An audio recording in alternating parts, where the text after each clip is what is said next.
kembali bergulir. Wacana kepala daerah dipilih oleh DPRD. Terbaru, hal ini disampaikan langsung oleh Ketum Partai Kebangkitan Bangsa Muhaimin Iskandar. Dalam kesempatannya, dirinya mengatakan jika opsi ini dapat menjadi pilihan untuk membuat pemilu berjalan lebih efektif dan efisien. Menanggapi hal ini, sejumlah pihak menyebut jika benar-benar dilakukan, maka Indonesia mengalami kemunduran demokrasi. Seperti diungkapkan oleh pakar politik UIN Jakarta Adi Praitno, sistem yang diwacanakan ini justru akan memunculkan banyak hal negatif. Lalu, apa saja efek dominonya? Menghadirkan Titi Anggraini, ahli hukum pemilu Fakultas Hukum Universitas Indonesia. Ikuti diskusinya dalam editorial review. Beralih ke Jawa Barat, Detik Sore akan mengikuti perkembangan kasus tindak pidana penjualan orang yang belum lama ini terungkap. Pada pertengahan Juli, polisi berhasil mengungkapkan penjualan bayi ke Singapura melalui Kalimantan.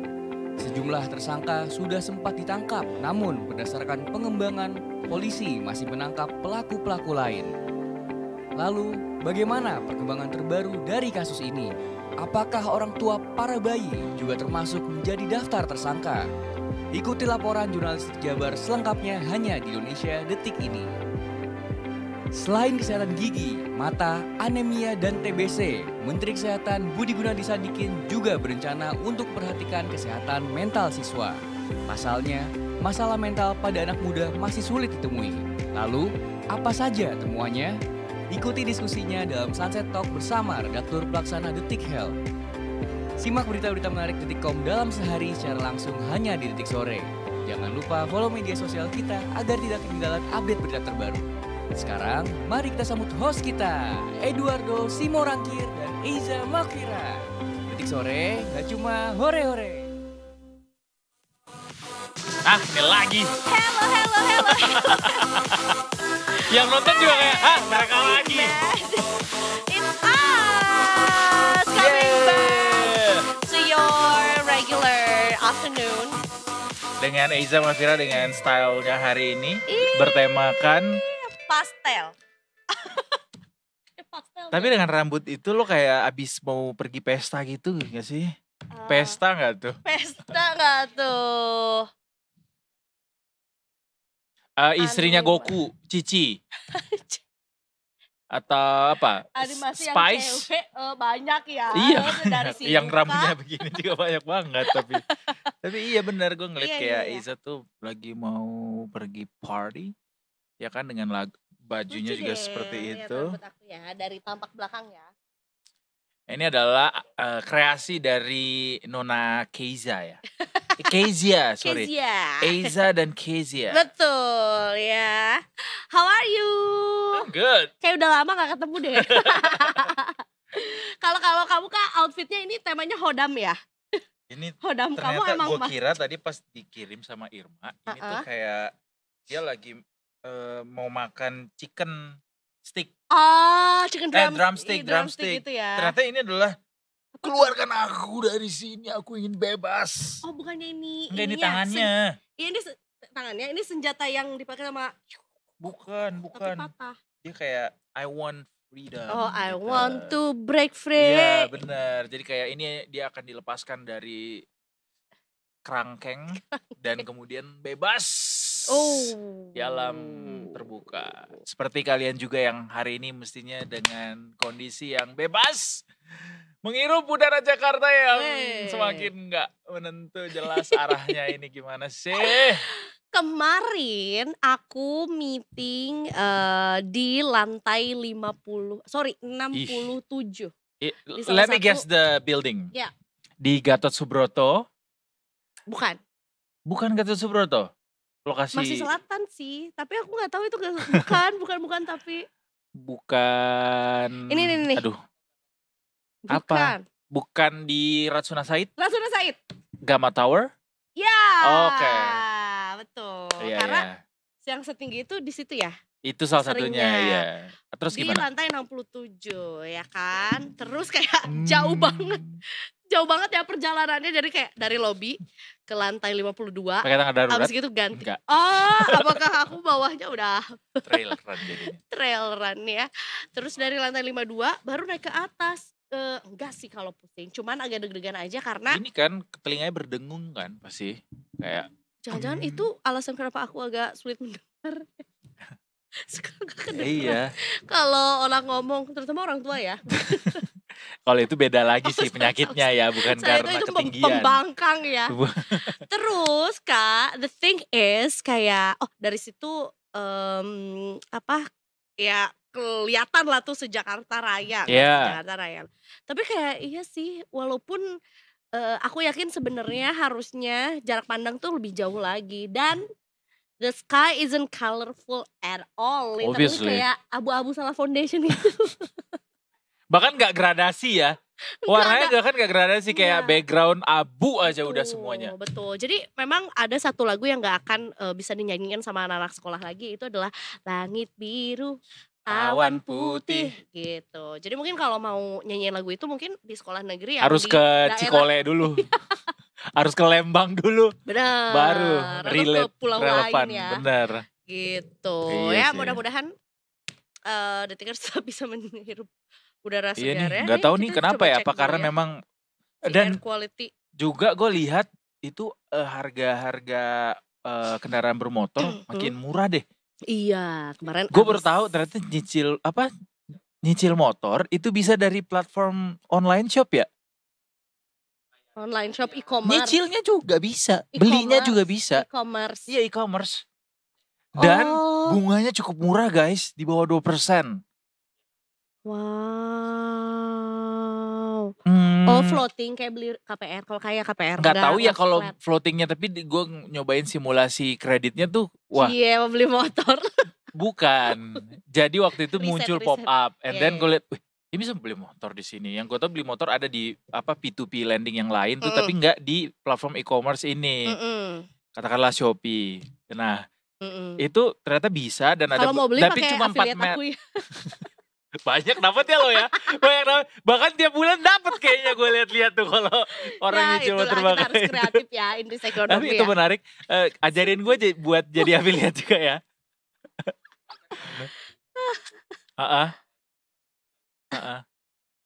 Dapat juga. Iya, makanya gue juga tadi kayak yang penting masuknya dari link itu. Ada yang check out sih di Barasuara nih, siapa lagi? Bukan itu. Makanya lihat gue. Asli. Gitu. Nah, terus berarti memudahkan orang-orang untuk memiliki kendaraan bermotor. Iya, jadi makin banyak orang beli kendaraan bermotor, tapi mestinya kalau makin banyak kan belum ada polusi tuh ya mestinya ya. Tapi tergantung lagi bahan bakar apa yang mereka pakai juga sih. Iya. Kalau menurut nggak tahu ya. Kenapa? Mari kita merenung sebentar karena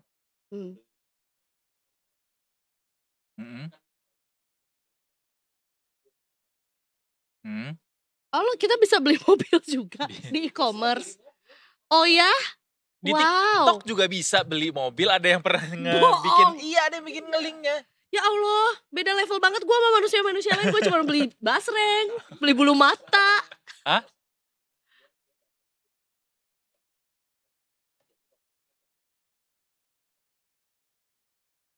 Oh gitu.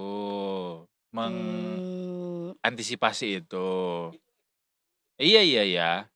Caranya kayak gitu. Coba ya kita lihat ya mobil electric car. Di ininya di shop. Ini kan TikTok shop. Set tuh. Buka TikTok shop. Profile. Di mana sih? Ini langsung. Norak banget gue. Kok gak ada shop sih di sini? Gak boleh belanja kali gue. Kok gak ada shop sih? Home. Bentar, Detikers yang nonton di TikTok mungkin yang di YouTube ada yang pernah belanja kendaraan ada bulu mata. Gue kalau beli bulu mata. Kan ada shop, situ gak ada. Friends. Gue ada loh. Nih ya, shop. Home, Friends, Inbox, Profile. Gak ada shop dia, aneh banget. Gak ada di gue. Apa sih? Nih ya, coba. Merek mobil. Ini nih. Coba. Tuh ada. Coy. Cuma 184.000. Segini datangnya segini. Enggak ya. Kok 20 juta sih? Mungkin ini DP kali ya. Iya DP-nya. Nih 262 juta, 437 juta. Wow. Bisa beli di sini. Oh, bisa COD gak? Bisa juga COD bayarnya. Secara kan kita kan cash. Iya, dan agak susah. Banyak loh yang naruh cash di rumah sampai miliar-miliar. Banyak. Itu belum terliterasi keuangan tuh. Tapi Itu yang nyucinya siapa? Siapa yang nyuci? Kalau aku nyucinya nyuci baju beneran ya. Iya bener. Baru saja memberikan tips untuk Kak Edo atau buat detikers juga yang mungkin seringkali ada sisaan-sisaan makeup, sunscreen, makeup sih mostly lah ya. Juga ya? Iya, kan karena oil kan. Nah, itu dicucinya adalah bukan dengan sabun cuci pakaian. Karena mau seberapa banyak pun tuh nggak bisa hilang kalau pakai itu. Kemudian bukan juga sabun mandi kalau kena darah. Atau pemutih? Nggak kan? Nggak kan bisa juga. Nah, kalau foundation, lipstick atau apapun yang makeup cucinya itu adalah pakai sabun cuci piring, guys. Apapun mereknya. Apapun mereknya, tapi yang cair ya. Oke. Linknya ada di sini. Nah iya, kalau mau beli sabun cuci piringnya gitu. Pakai link dari Eiza. Kalau kena darah pakai misalnya kan suka luka tuh segala macam gitu. Nah itu pakai sabun mandi. Apapun mereknya juga. Yang cair. Oh yang cair bisa. Harus yang cair. Tapi kalau bisa yang putih gitu. Oke. Bisa aja sih. Nanti akan gue coba dan gue videoin ya. Ya, bisa nggak nih? Ya, sabun cuci piring ya, bukan abu gosok ya. Nanti foundationnya hilang, abunya ditimpa gitu. Oke, kalau gitu. Oke. Nanti masih banyak kok tips-tips lainnya juga untuk mencuci. Ingat? Kita ada segmen nanti ya. Kalau mencuci di Laundria. Apa Laundria? Laundria. Di jalan berapa? Jalan Pajajaran nomor 106 Bandung. Terus kalau ada tagihan lagi gue adlibs. Mau ini nggak? Masukin link affiliate lo ke kolom komentar gak? Biar diklik. Lumayan boleh. Coba kita cek dulu sama tim NTMC juga yang sudah ready. Apakah punya tips mencuci? Apakah sudah tahu bahwa itu tipsnya? Coba ya. Brigadir Ade, selamat sore. Selamat sore Edo dan Eiza. Selamat sore Brigadir Ade, aku mau nanya. Brigadir Ade tahu nggak cara gimana supaya ngilangin noda, apakah itu dari make up atau lipstick gitu ya, apa tadi foundation, nempel di baju, itu cara ngilanginnya gimana, tahu nggak? Belum tahu sih, selama ini kayak aku sebelum cuci baju mungkin aku rendam dulu. Oh, cuman taunya direndam doang, Za. Nah, kita kan kalau pakai makeup, pakai foundation tuh suka sampai leher tuh, atau enggak kayak di belakang-belakang sini. Atau di bawah pas sambil olahraga jadinya nempel. Jadi nempel, kena keringat. Nah, itu cucinya adalah pakai sabun cuci piring. Iya, dijamin hilang langsung kinclong Brigadir Ade. Betul. Tanpa ada opsi lain ya. Betul. Ya ini siaran apa sih? Ada banget, kita ngasih tahu polisi gimana cara cuci baju yang bener. Aneh banget. Baiklah Brigadir Ade, mohon maaf ya, tapi ini cuma sharing aja. Silakan kalau gitu laporannya. Baik, terima kasih Edo dan Eiza. Selamat sore Detiker. Saat ini saya berada di kawasan Simpang Gotri, Jakarta Selatan. Untuk arus lalu lintas pada sore hari ini dari arah Kuningan yang akan menuju ke arah Warung Buncit ataupun menuju ke arah Semanggi, arus lalu lintasnya terpantau ramai lancar dan juga perlambatan kecepatan kendaraan pun terlihat terjadi hanya menjelang traffic light. Selepas traffic light kendaraan dapat maju dengan kecepatan normal.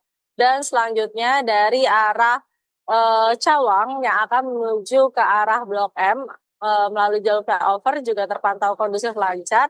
Kecepatan kendaraan pun dapat melaju dengan kecepatan normal dan harap bagi para pengendara yang akan melintasi kawasan ini khususnya kendaraan roda 2 untuk tetap menggunakan helm baik jarak dekat ataupun jauh mengingat kecelakaan tidak mengenal jarak. Dan kemudian juga bagi pengendara yang akan melintasi kawasan ini pastikan mematuhi marka jalan yang berlaku dan pastikan juga untuk tidak menjadikan trotoar jalan sebagai tempat parkir kendaraan Anda ataupun tempat lajur kendaraan Anda.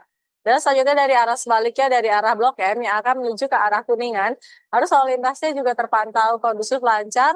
Peningkatan volume kendaraan di kawasan ini juga akan terus terjadi mengingat bertepatan dengan jam pulang perkantoran. Dan harap bagi para pengendara untuk mematuhi marka jalan yang berlaku serta arahan petugas kami yang berada di lapangan. Dan demikian informasi yang dapat kami sampaikan, dan bagi Anda yang ingin mendapatkan informasi tentang kondisi arus lalu lintas terkini, dan dapat menghubungi call center kami di 1569, dapat melalui SMS center 9119. Pelanggaran, kecelakaan, keselamatan untuk kemanusiaan, Indonesia Tech, dan salam presisi. Demikian Brigadir Ade Sindia melaporkan. Selanjutnya kembali kepada Edo dan Eiza di studio. Welcome back. Welcome back. Iya bener, welcome back. Welcome back to the screen ya. Terima kasih bareng sama banyak kita di Brigadir sini. Ade. Kayaknya ini deket banget nih sama lokasi kita. Iya, tinggal nyosor sih. Iya. Nantikan juga ya kedatangan dari kita ya, ke tiba-tiba di ruangan Avengers Boleh. itu, markas Avengers itu Brigadir Ade. Oke, Nggak mau ditunggu kalah ya. Iya. Terima kasih banyak. sekali lagi, selamat sore, selamat bertugas kembali. Tuh, nanti Selamat sore, selamat bertugas. Terima kasih. Sebenarnya tadinya pengennya Brigadir Ade yang kesini karena udah tanggung, udah deket gitu. Brigadir Ade tuh cuma pernah sekali doang ke Detik Oh, sore, barengan sama bosnya. karena Karena lagi pada hari saat itu- Polwan. Oh, Mungkin bisa seru, kali seru, ya, seru. hari Polwan lagi. Boleh nanti hari Polwan lagi kita Coba kapan hari ini ya. Polwan? kita cosplay. lewat Kok apa belum? kita gue ya? Nggak usah ikut-ikut. Hari Polwan itu tanggal 1 September bisa. Oh, oke. Bulan Nanti kita usahakan. kita sudah mau Walaupun kayaknya akan langsung diambil sama Detik Pagi sih. Kayak Kenapa? pas momentumnya adalah pagi-pagi mengawali hari itu memperingati hari gitu. betul ya. Ini Dilihat-lihat, ternyata. Iya kan? Iya. Dilihat-lihat mau check out kipas nih. Enggak gue ngeliat apa ya link yang gue buka waktu itu, oh ternyata ini Iya, kayaknya. gitu. Walaupun ya. ininya nggak jadi gue check out, yang jadinya bara suara. Tetap perafiliatan ini ya.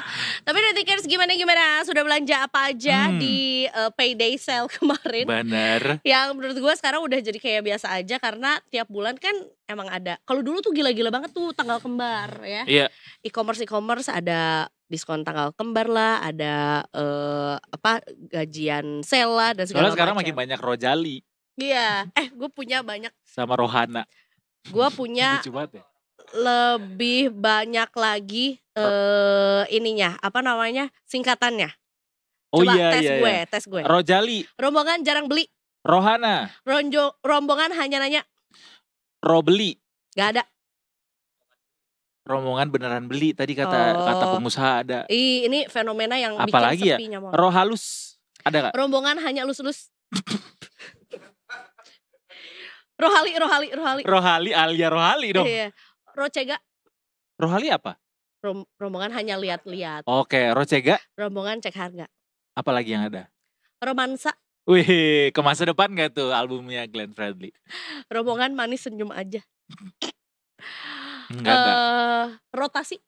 Bumi berputar, happy rotation. Rombongan tanpa transaksi. Oh, Wow. ada lagi? Rocuta. Rombongan cuma tangisin harga barang. Rombongan cuci mata. Tapi Oh, menurut gue cuci yang mata. paling ultimate dan jahat banget satu Apa? sih. Romusa. Kerja paksa kah? Rombongan muka susah. Aduh, Astagfirullahaladzim. aren't we all in this economy? Nah ini lagi nih. Udah susah malah makin susah. Kenapa? Karena kayaknya kita disuruh berbelanja dan bertransaksi terus biar rekening kita tuh ada aktivitasnya. Kalau enggak nanti dibekukan. Iya lagi. Bahkan katanya 3 bulan kan. Kayak ada banget tuh gua 3 bulan gak transaksi di sebuah rekening. Kenapa ditutup Bapak?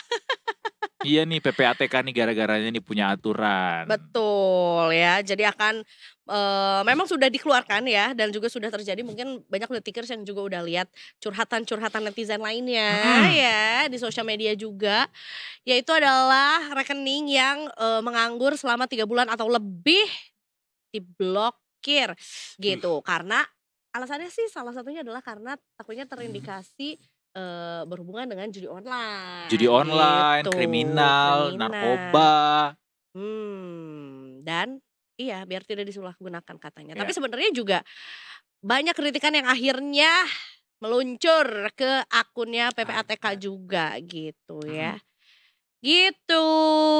Jadi memang ini aturannya masih berlaku sampai saat ini dan memang sebenarnya ketika rekening dorman itu dibekukan, dia bisa diaktifkan dengan mudah sebenarnya tinggal hubungi banknya, kemudian bank akan mengisyaratkan beberapa syarat gitu yang mestinya cukup mudah untuk bisa kita fasilitasi, and then udah diaktifin lagi rekeningnya karena kata PPATK juga ada lebih dari setengah yang sudah diblokir itu, alias yang diblokir itu lebih dari berapa juta kalau nggak salah 30 juta apa 3 juta itu udah pada diaktifin lagi katanya. Jadi buat teman-teman mungkin yang rekeningnya memang tiba-tiba loh kok diblokir nggak bisa dipakai, langsung hubungi bank terkait atau hubungi PPATK juga bisa katanya. Betul ya, untuk mengaktifkan kembali dan juga mengklaim bahwa sebetulnya ini ya memang dana yang tidak ada hubungannya dengan tindak kriminal gitu. Ya kan?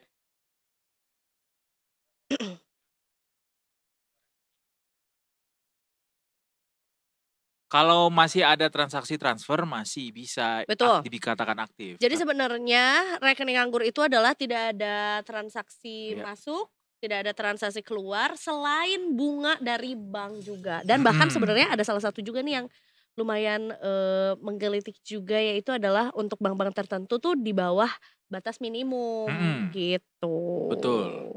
Iya. Kayaknya beda dalam sama rekening ya. Kalau deposito kayaknya beda deh. Sama rekening utama ya. Karena ada yang nanya biasanya, gitu juga. Betul. Gitu. Ya udah, kalau Detikers ngerasa emang ya ampun terus duit gue tuh harus dibelanjain. Nah, ini cocok nih bulan September. Belanja iPhone baru. Ada aja terus ya godaan tuh ya. Iya. Gak berhenti-berhenti, perasaan baru keluar deh iPhone 16 dan masih dalam awang-awang buat kita-kita nih. Untuk punya baru itu. Lewat iklannya.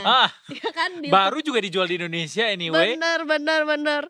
Katanya kalau rumornya benar ya, maka iPhone 17 series ini akan dirilis di bulan September mendatang. Walaupun sebetulnya juga belum tentu nih September itu tuh bersamaan dengan rilis di Indonesia juga, karena biasanya kita ada waktu aturannya dulu lah ya gitu. Tapi ya semua varian iPhone 17 ini dinyatakan memang akan mengalami kenaikan harga sebesar $50.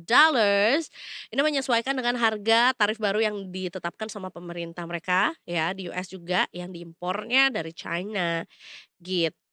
Start from 13,9 jutaan sampai 20,5 jutaan kalau kalau belinya emang di US ya.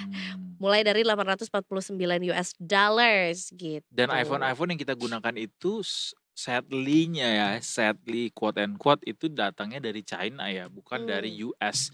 Karena kalau dari US itu bisa jadi harganya lebih murah sih, karena kan kita tarifnya 0% yang dari Amerika. Benar. Tapi kalau dari China ya memang gak ada perubahan, jadi harganya akan tetap segitu. Cuma kayaknya gara-gara China kena tarif kayak gitu, bisa jadi dia akan naikin harga barang buat ke negara-negara lain juga. Jadi sebenarnya your phone could travel even more than you in your whole life. It's coming from China and then they're going to the US and then going here.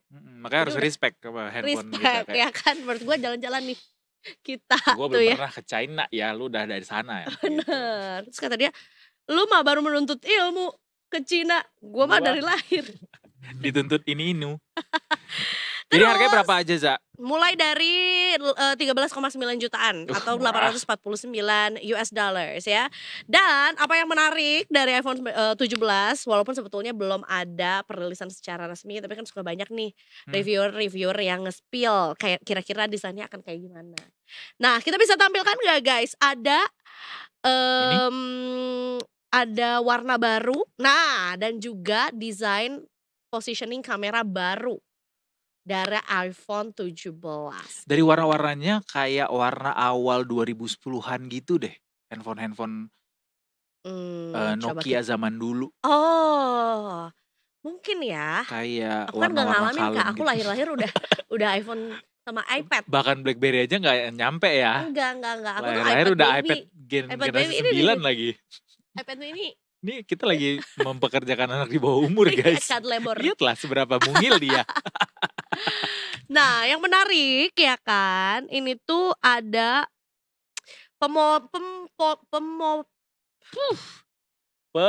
posisian ulang dari logo Apple-nya. Jadi biasanya logo Apple-nya tuh di tengah, nah ini tuh agak ke bawah gitu. Tapi tetap tengah. Tetap di tengah, nggak miring. Tapi kameranya tetap 3. Dan yang cukup menarik adalah, dan menuai banyak komentar dari orang-orang adalah ada warna orange kan. Jadi ada warna orange, putih, biru tua, dan juga hitam gitu. Nah, menurut aku nih orange cocok banget nih untuk teman-teman di Basarnas. Iya, sama di Jakarta International Velodrome sebagai kandang Persija saat ini. Betul. Jangan-jangan ini kolaborasi Persija yang kita nantikan. Gara-gara ngeliat kita siaran kemarin kayaknya deh. Kata gue teh. Tercetus tuh, orange deh gitu. Ya kita nantikan aja September ya, rencana akan rilis. Tapi itu masih bocoran Detikers tanggal pastinya, nanti kan kita update lagi. Yang pasti kalau belum punya duit, gak usah coba-coba pinjol buat beli kayak gini. Aduh jangan dong ya. Baiklah kalau gitu kita abis ini akan balik lagi juga. Masih ada yang seru-seru lainnya juga. Banyak, sampai ke 5:30 sore nanti Detikers. Tetap bersama Eiza dan Justin di sini. Jadi Detik Sore, gak cuma hore-hore. Justin naon.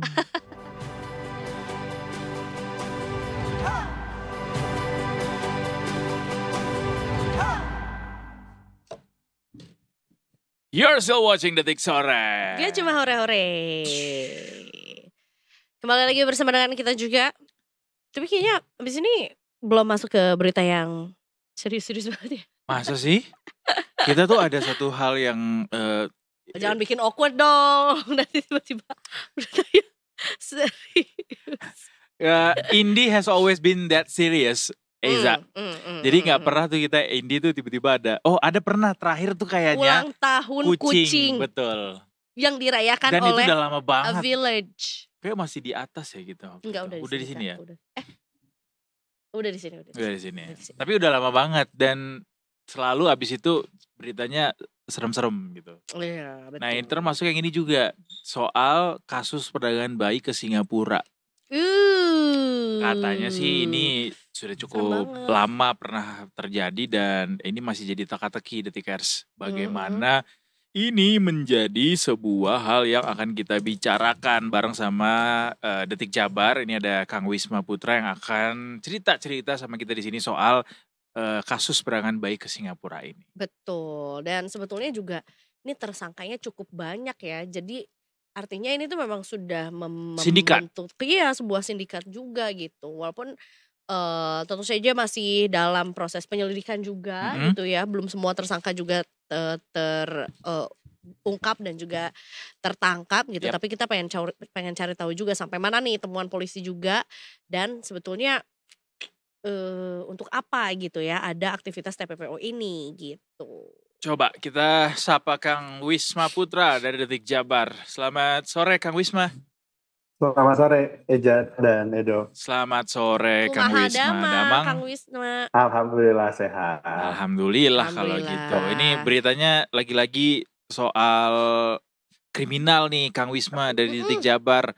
Dan ini cukup memprihatinkan ya. Maksudnya yang menjadi korban adalah ya manusia-manusia yang tidak berdaya karena memang masih bayi gitu. Dan mengerikannya adalah justru temuannya salah satunya adalah di salah satu kota besar lah gitu di Bandung juga gitu di Jawa Barat. Gimana Kang awal mula pengungkapan dari kasus ini? Oke, ya dapat saya informasikan jika awal mula kasus ini tuh berawal dari laporan orang tua bayi yang berkomunikasi dengan salah satu pelaku perekrut bayi, yakni yang bernama Astri Fitrinika yang berasal dari Kabupaten Bandung, di mana pelaku Astri ini mencari bayi atau merekrut bayi itu melalui media sosial Facebook di halaman grup Facebook gitu. Jadi ada halaman grup Facebook khusus gitu yang membahas tentang pengadopsian bayi gitu. Nah di sana dia tuh mencari korban. Bisa dilihat dan barang buktinya sekarang masih ada Facebooknya. Di Facebook itu tuh mereka saling berbagi informasi. Jadi misalkan ada yang mau melahirkan 2 atau 3 bulan ke depan gitu ya. Nah, dan ada orang tua yang mencari bayi atau mau mengadopsi bayi. Itu jadi sasaran si Astri ini gitu.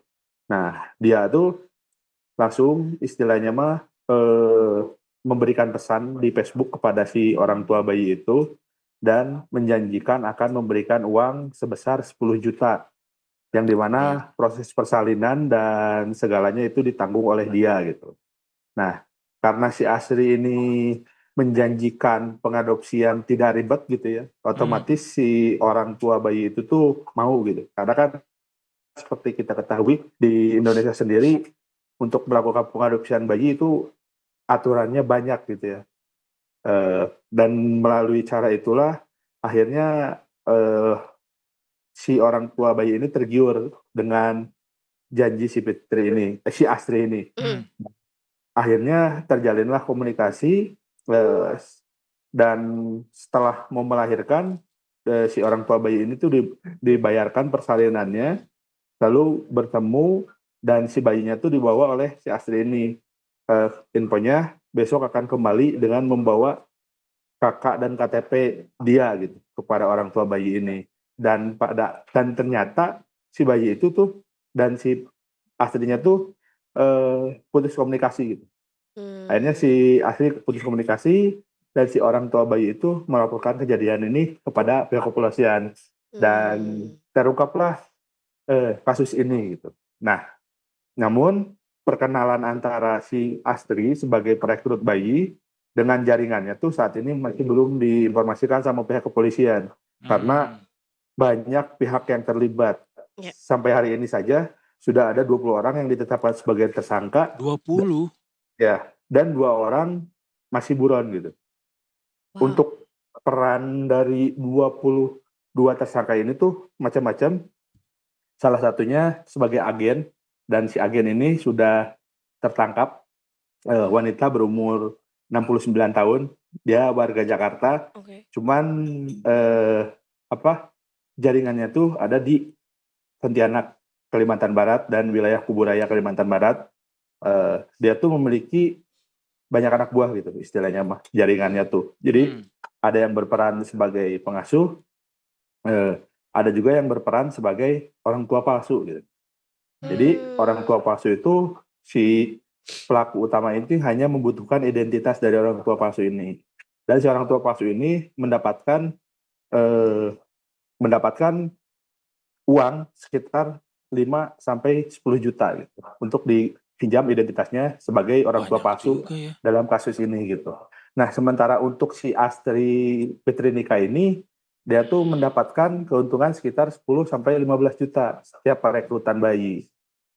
Dan dia tuh merekrut bayi ini tuh diketahui dengan kasus terakhir dia tidak mengeluarkan uang sampai jutaan gitu. Dan dia hanya mengeluarkan uang untuk proses persalinan bayi itu dan karena dibawa kabur gitu. Jadi si Astri itu cuma-cuma gitu membawa bayi dari orang tuanya itu. Meskipun pada sebelumnya mereka berkomunikasi dan bertransaksi akan memberikan uang 10 juta sebagai kompensasi gitu. 20 orang yang jadi tersangka ini apakah termasuk orang tua para bayi juga, Kang? Nah, polisi saat ini belum sampai ke orang tua bayi karena masih melakukan proses pendalaman dari si pelaku utama dahulu. Baik, sudah berapa? Soalnya kan proses pengadopsian bayi di Indonesia ke Singapura pun belum diketahui apakah itu melalui jalur legal atau ilegal gitu. Karena sih ilegal ya. Kalau di Indonesia ini udah dipastikan TPPO ya. Tapi kalau di sana tuh polisi menemukan fakta baru jika mereka tuh menemukan 12 akta notaris yang dimana di akta notaris itu tertulis ada agen P gitu. Jadi agen P ini si agen yang menyalurkan bayi ini mendapatkan uang kompensasi sebesar $20.000 Singapura gitu. Jadi sekitar 250 jutaan gitu. Itu tuh untuk satu akta notaris. Dan itu tuh apakah proses dari Indonesia, proses akta notaris itu legal? Itu belum diketahui. Gitu. Cuman rata-rata dari akta notaris harganya seperti besaran kompensasinya seperti itu gitu. Tapi dari situ notarisnya bisa jadi berkemungkinan akan jadi tersangka juga ya kalau memang itu dibuktikan ilegal begitu. Nah, kebetulan juga akta notarisnya itu dikeluarkan dari Singapura dan berbahasa Inggris. Nah, cuman yang patut diduga di Indonesia tuh seperti pemalsuan dokumen KTP, akte kelahiran, dan juga KK gitu. Karena kan si KK dan akte kelahiran ini, sebut saja akte kelahiran itu tidak sesuai dengan kelahiran bayi gitu. Dan itu tuh emang dipalsukan gitu. Termasuk si nama bayi ini dimasukkan ke akte orang lain yang dimana akte itu ya kakak menggunakan kakak orang tua palsu itu gitu. Iya. Jadi bisa saja dianggap legal pada saat sampai ke luar negeri gitu ya. Padahal sebetulnya menggunakan data-data palsu dan juga dengan praktik TPPO juga di Indonesia juga gitu. Sejak kapan ini beroperasi dan apakah sudah ada pendalaman berapa banyak sebetulnya bayi yang sudah diperdagangkan gitu ya? Oke. Kalau untuk informasi terakhir, kejadian ini tuh sudah berlangsung sejak tahun 2023. Dan di mana dari pelaku Astri Fitrinika ini, dia tuh berhasil merekrut 25 bayi. Dari 25 orang tua gitu. Dan belum diketahui berapa banyak bayi yang berhasil dijual ke Singapura.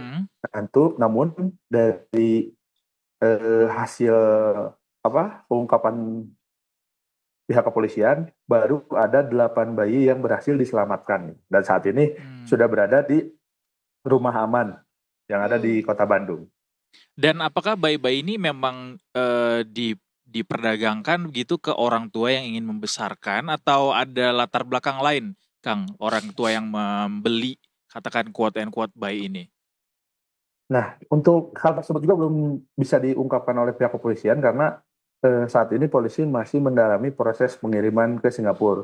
Dan Mabes Polri, Polda Jabar dengan Mabes Polri itu nanti mereka berkoordinasi dengan Interpol untuk melakukan pendalaman di Singapura gitu. Jadi belum sampai ke Singapura dan juga belum sampai ke orang tua bayi.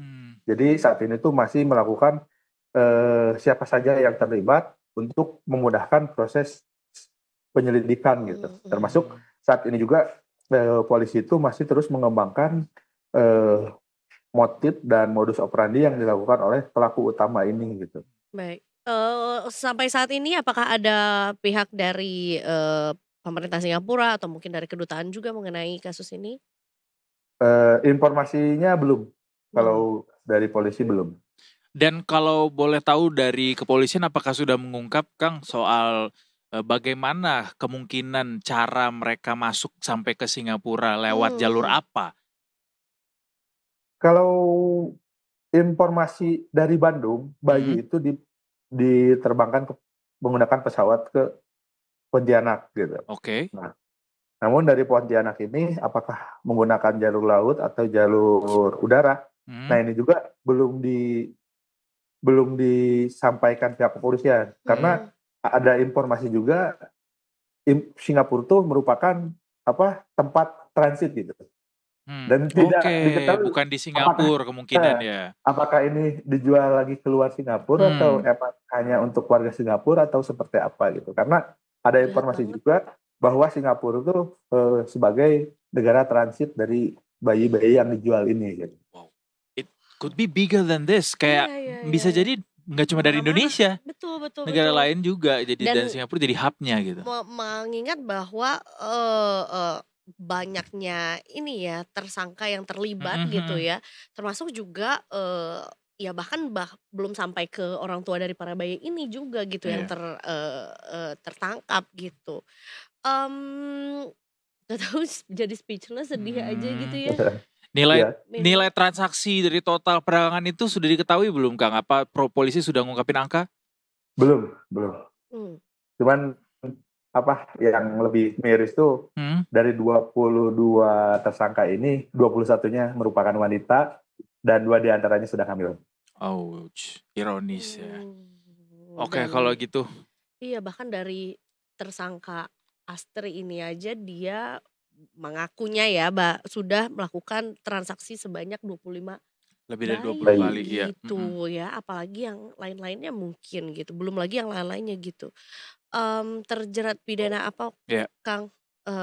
Bagi mereka yang tertangkap dan kemudian, para orang tua dari bayi ini pun juga tentunya juga tidak akan luput ya dari hukum. Oke. Kalau untuk kepolisian kemarin baru mengeksposan aja, menghadirkan mereka ke publik. Cuman untuk ancaman hukuman pun belum disebutkan secara rinci. Pasalnya setiap pelaku ini memiliki peran berbeda-beda. Bahkan ada yang dijerat pasal-pasal berlapis gitu. Pasti itu sih. Pasti. Berarti saya konfirmasi sekali lagi Kang, soal identitas para orang tua asuhnya atau yang membeli bayi-bayi ini belum juga terungkap ya sampai saat ini ya? Belum. Termasuk orang tua yang menjual atau memberikan si anaknya kepada si Astri ini sendiri. Dan mungkin mereka takut atau seperti apa, karena seperti diketahui si korban terakhir yang melakukan pelaporan ke polisi itu warga dengan ekonomi menengah ke bawah gitu. Baik. Dan termasuk apakah bayi ini memang sampai di Singapura juga itu masih belum terkonfirmasi ya? Betul. Apakah ini hanya menyasar bayi yang ada di Bandung atau sekitar Jawa Barat saja atau ada informasi mengenai hal ini, Kang? Nah, kalau untuk kebanyakan ini dari Bandung, cuman kemarin juga ada informasi dari Karawang dan Tangerang.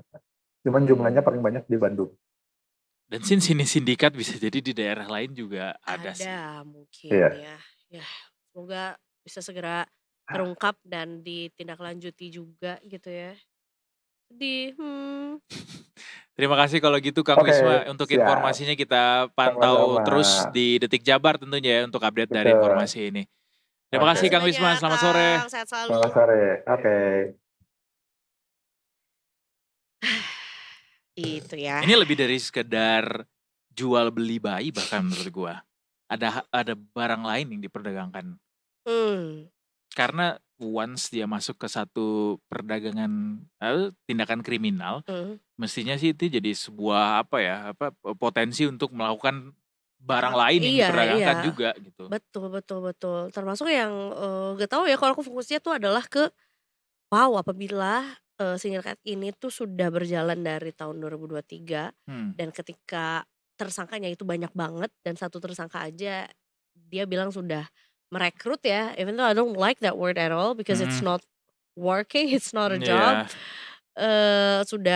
Sudah menelan korban. Nah, 25 bayi itu berarti in total berapa banyak yang sebetulnya belum terungkap gitu. Dan sedihnya juga berarti ini dua pihak juga ya, orang tuanya juga kan yang let go the babies. Nggak diculik kan? Dan ironisnya tadi ada tersangkanya yang juga sedang dalam keadaan hamil juga.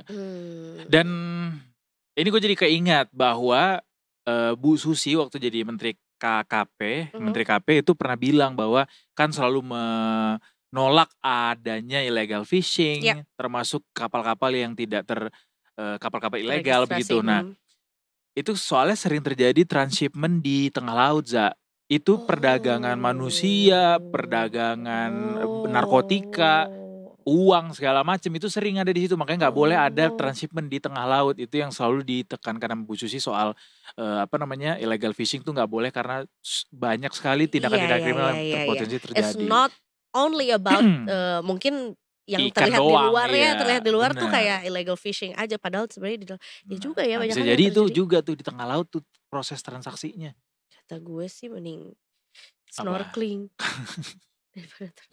Ya semoga segera terungkap. Sedih banget because I know there are so many parents that are expecting out there. Iya, dan mestinya tidak dengan cara seperti ini sih. Kalaupun harus punya gitu, pengen punya.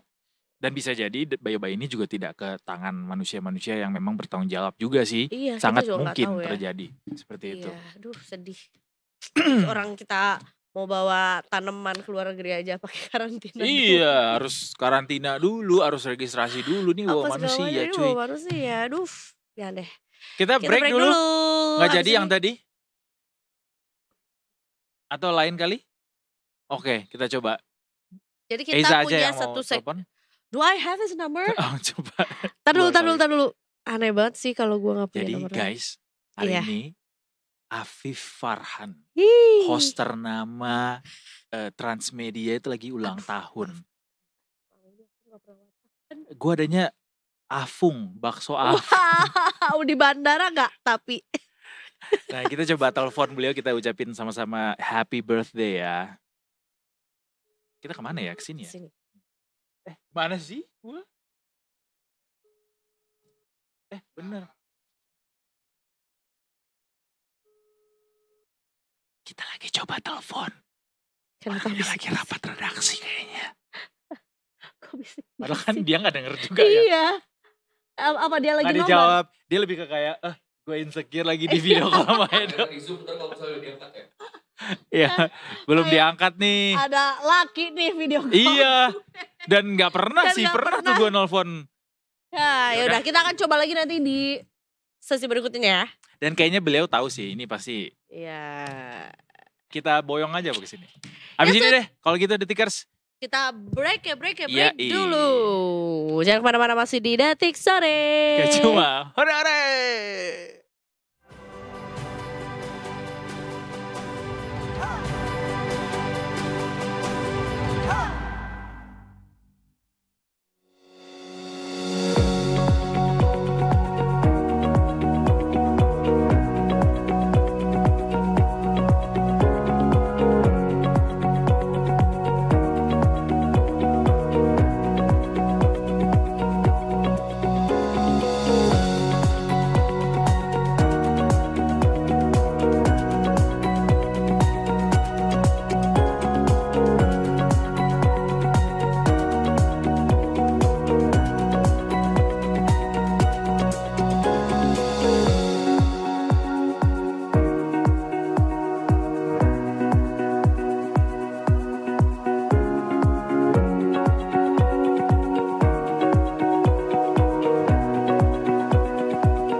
Yes. Detikers, kita balik lagi di Detik Sore. Gak cuma ore-ore.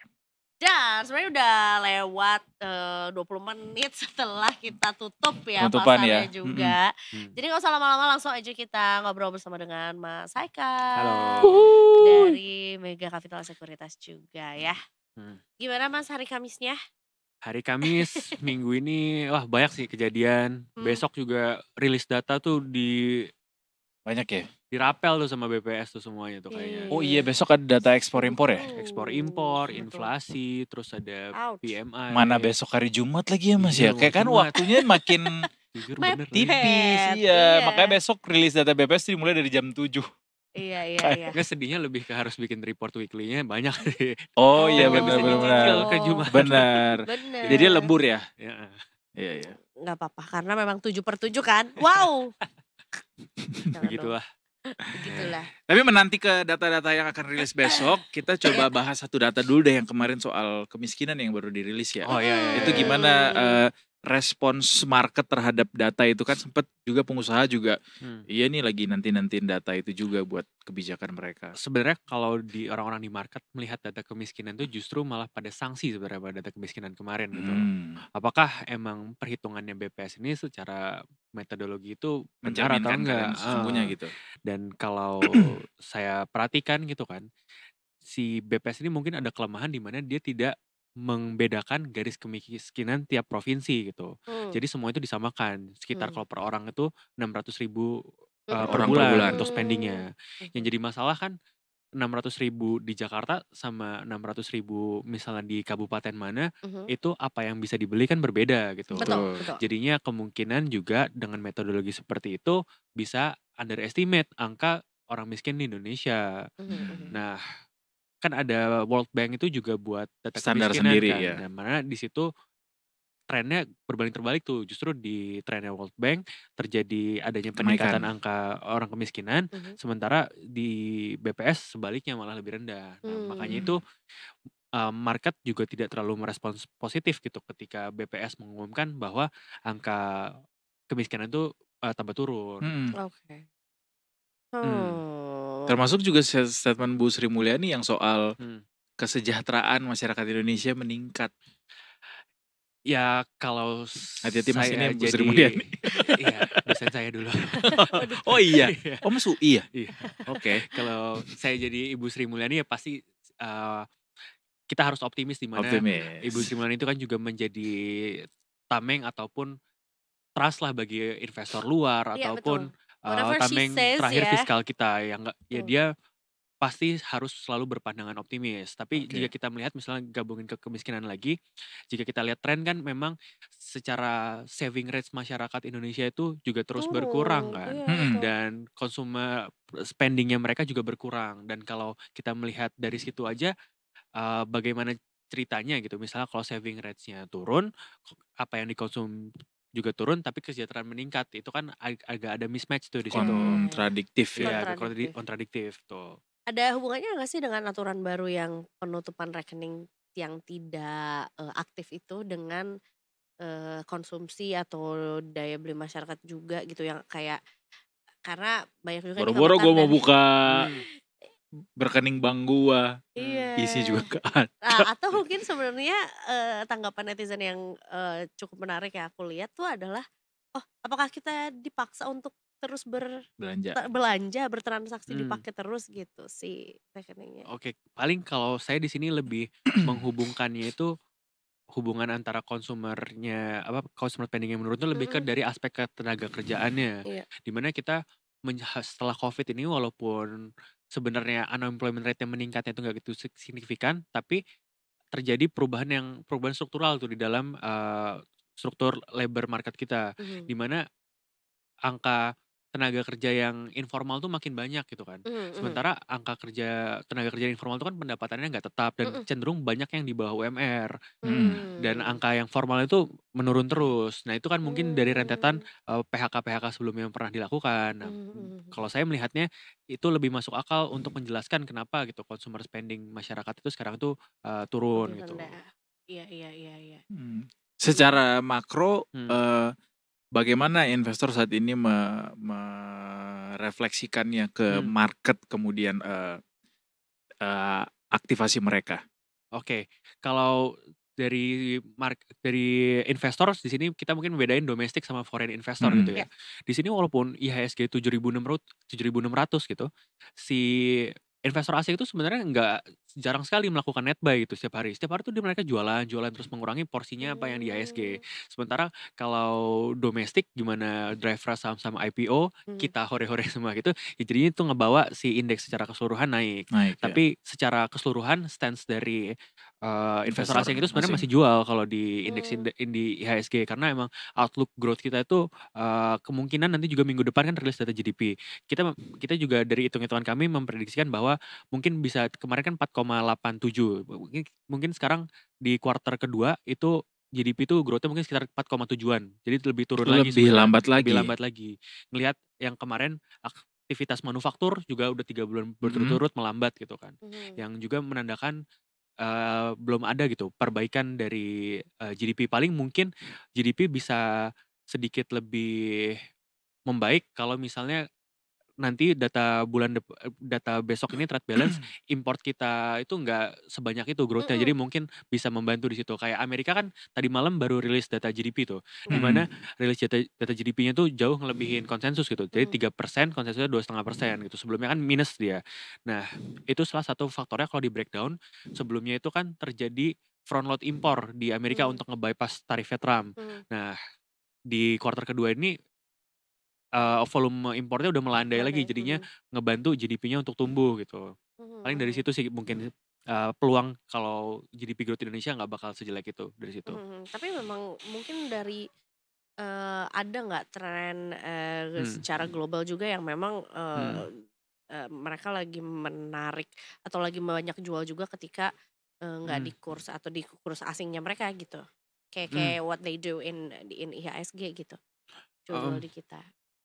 Kalau tren di sekarang sih kemarin mungkin terjadi shifting gitu, lagi dolar kan lagi kuat-kuatnya sekarang, di mana dia agreement-nya kan sangat favorable semuanya itu ke US gitu, di mana kemarin trade sama Eropa, Eropa willing to impor banyak barang US, terus juga sekarang itu yang lagi lumayan diperhatikan tuh harga minyak mentah, di mana Trump ini ada tren dia tuh pengen shifting perdagangan energi tuh fokusnya ke Amerika Serikat gitu. Makanya sekarang harga minyak tuh naik cukup signifikan gitu. Di minggu ini setiap hari naik 2%, 2%, 2% nggak signifikan tapi konsisten gitu naik terus gitu. Gara-gara agreement yang dilakukan. Oke. Perang dagang kan sebenarnya sudah mereda tensinya gitu ya. Cuma dengan adanya kesepakatan dengan beberapa negara juga dan makin banyak negara yang sudah menetapkan kesepakatan gitu. Masih ada kekhawatiran nggak di ekonomi global untuk tense-nya perang dagang ini? Kalau sekarang sih sebenarnya sudah lebih terukur gitu. Walaupun mungkin masih ada uncertainty, kira-kira orang-orang ini tetap bakal maksa nge-ekspor ke Amerika atau volume trade secara global tuh bakal turun atau enggak. Tapi sebenarnya sekarang lebih udah terukur lah kira-kira impact-nya gimana. Yang kayak tren dari trade deal-nya Amerika sama berbagai negara kan juga cukup jelas gitu. Dia sekitar range-nya 15-20%, mungkin 25% yang kayak India kemarin gara-gara dia masih banyak trade sama Rusia. Dan juga berbagai macam janji investasi negara ke Amerika ataupun janji impor sebatas itu aja sebenarnya.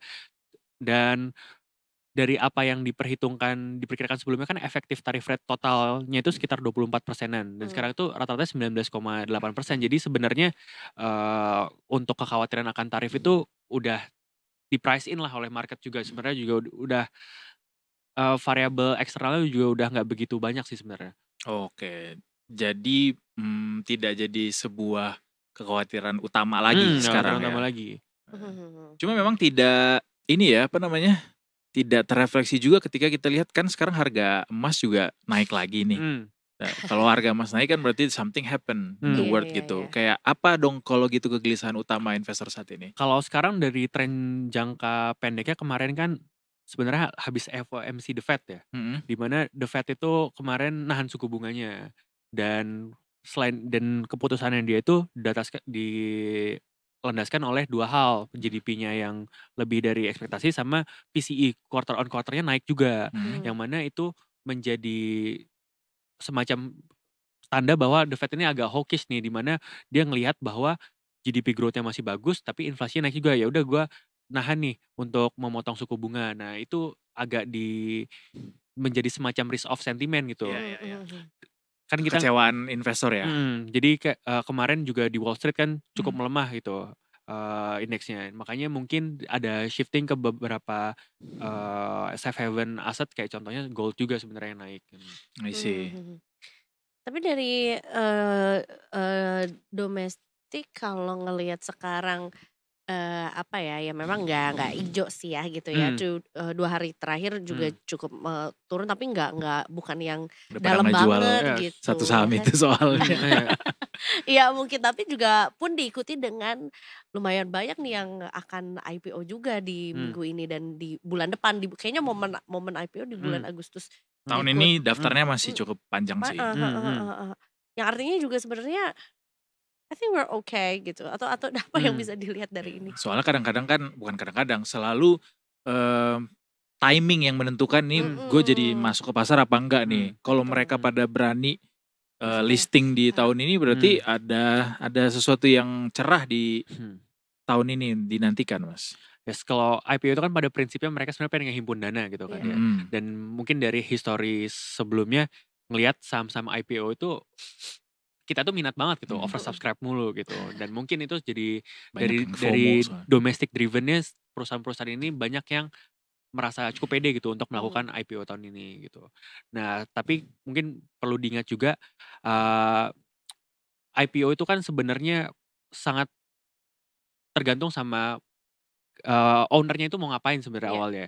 Dia bisa nahan dulu barang-barang yang dibeliin sendiri baru dijual setelahnya, ataupun emang mereka ada niatan tertentu untuk membuat harga sahamnya itu di level tertentu. Contohnya kayak Pak Prayogo kemarin kan luar biasa gitu, naik terus karena emang dia itu ada rencana untuk melakukan ekspansi, misalnya kayak Chandrasi ke Singapura segala macam. Jadi barang-barangnya dia yang harga naik itu bisa dijadiin leverage. Jadi jelas gitu purpose-nya dia itu untuk naikin sahamnya itu untuk ini. Tapi kan nggak semua saham IPO itu seperti itu. Jadi mungkin due diligence terhadap saham-saham IPO-nya itu juga penting banget. Karena juga selain IPO saham itu banyak yang naik emang di awal, tapi kan banyak juga yang end up nggak kemana-mana gitu kan.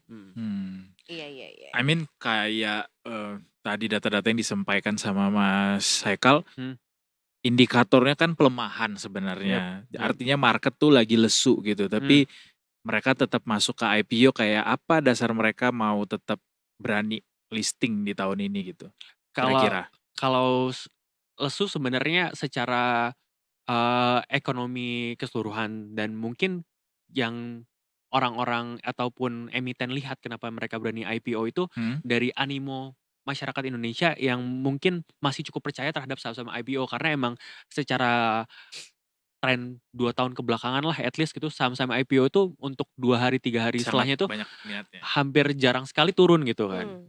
Dan mungkin walaupun sangat tidak jarang langsung terjun bebas. Tapi at least 1 hari setelahnya itu biasanya masih naik gitu. Dan itu mungkin orang-orang si emiten itu melihat masyarakat Indonesia itu suka betting juga ke IPO. Jadi mereka ya berani aja gitu terjun, karena emang oversubscribe terus kan, kayak CDIA kemarin, terus Forex sebelumnya itu kan selalu oversubscribe gitu. Jadi sudah teridentifikasi kayak gitu ya sama kayaknya memang udah jadi bukan habit ya, maksudnya kayak ya udah itu ada di DNA-nya investor Indonesia gitu ya. Tapi Mas soal satu kemarin sempat bosnya bursa di Rut BI bilang kalau kita berdoa semoga di ulang tahun 80 kita bisa 8.000. Walaupun mungkin 8.000-nya nggak yang 17 Agustus kita bisa 8.000 ya, kayak possible nggak itu?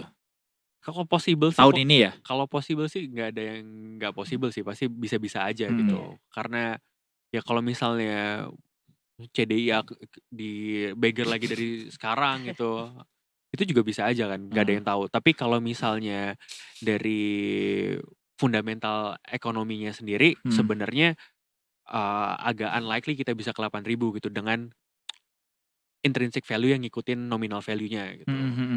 Tapi ngelihat daftar saham-saham yang jadi calon IPO ini, mungkin nggak tuh kita jadi 8.000? Apapun jawaban Mas Haikal akan menentukan bagaimana market bergerak besok. Tapi tadi ada sisi bombastik saya dari sekarang Wani nanyanya. Berarti banyak nih yang beli besok nih, pesan gitu. Ya sebenarnya anything can happen ya di market ya. Saya nggak bisa jawab mungkin atau nggak mungkin aja, tapi kalau most likely or not, nah kayaknya mungkin 70-30 lah, 80-20 lah, 20% mungkin. Kalau misalnya emang ternyata banyak other power lah yang mencoba bikin saham IPO ini tuh naik ke level itu. Siap. Dipilih banget diksinya. Ya, kita bisa tangkap itu sih. Maksudnya ada momen-momen nanti bisa jadi akan membuat market tuh bergerak beli atau enggak gitu. Betul. Di bulan ini bisa kemarin sempat hit 7.600 sih, sebenarnya nggak ada yang expect juga kan? Iya benar. Ada yang expect, siapa yang tahu? Itu udah kayak Raya nih kita sekarang. Kalau tahu kemarin di 6.500 kita beli semua ya Mas ya. Iya, baiklah kalau gitu. Terima kasih banyak Mas Haikal. Siap. Sudah sharing sama kita dan juga mau menjawab pertanyaan yang cukup menjebak juga sore hari ini. Enggak menjebak sih. Enggak lah. Memaksa. Ya, paling bikin geger dikit aja. Gak apa-apa, biar seru sore ini juga ya. Nanti habis ini kita masih akan balik lagi di Tikers ya. Kita ada editorial review juga setelah ini. Kita jump in ke politik abis ini Tikers. Izin jump in Kak. Abis ini ya, tetap bersama kami di Detik Sore. Gak cuma hore-hore.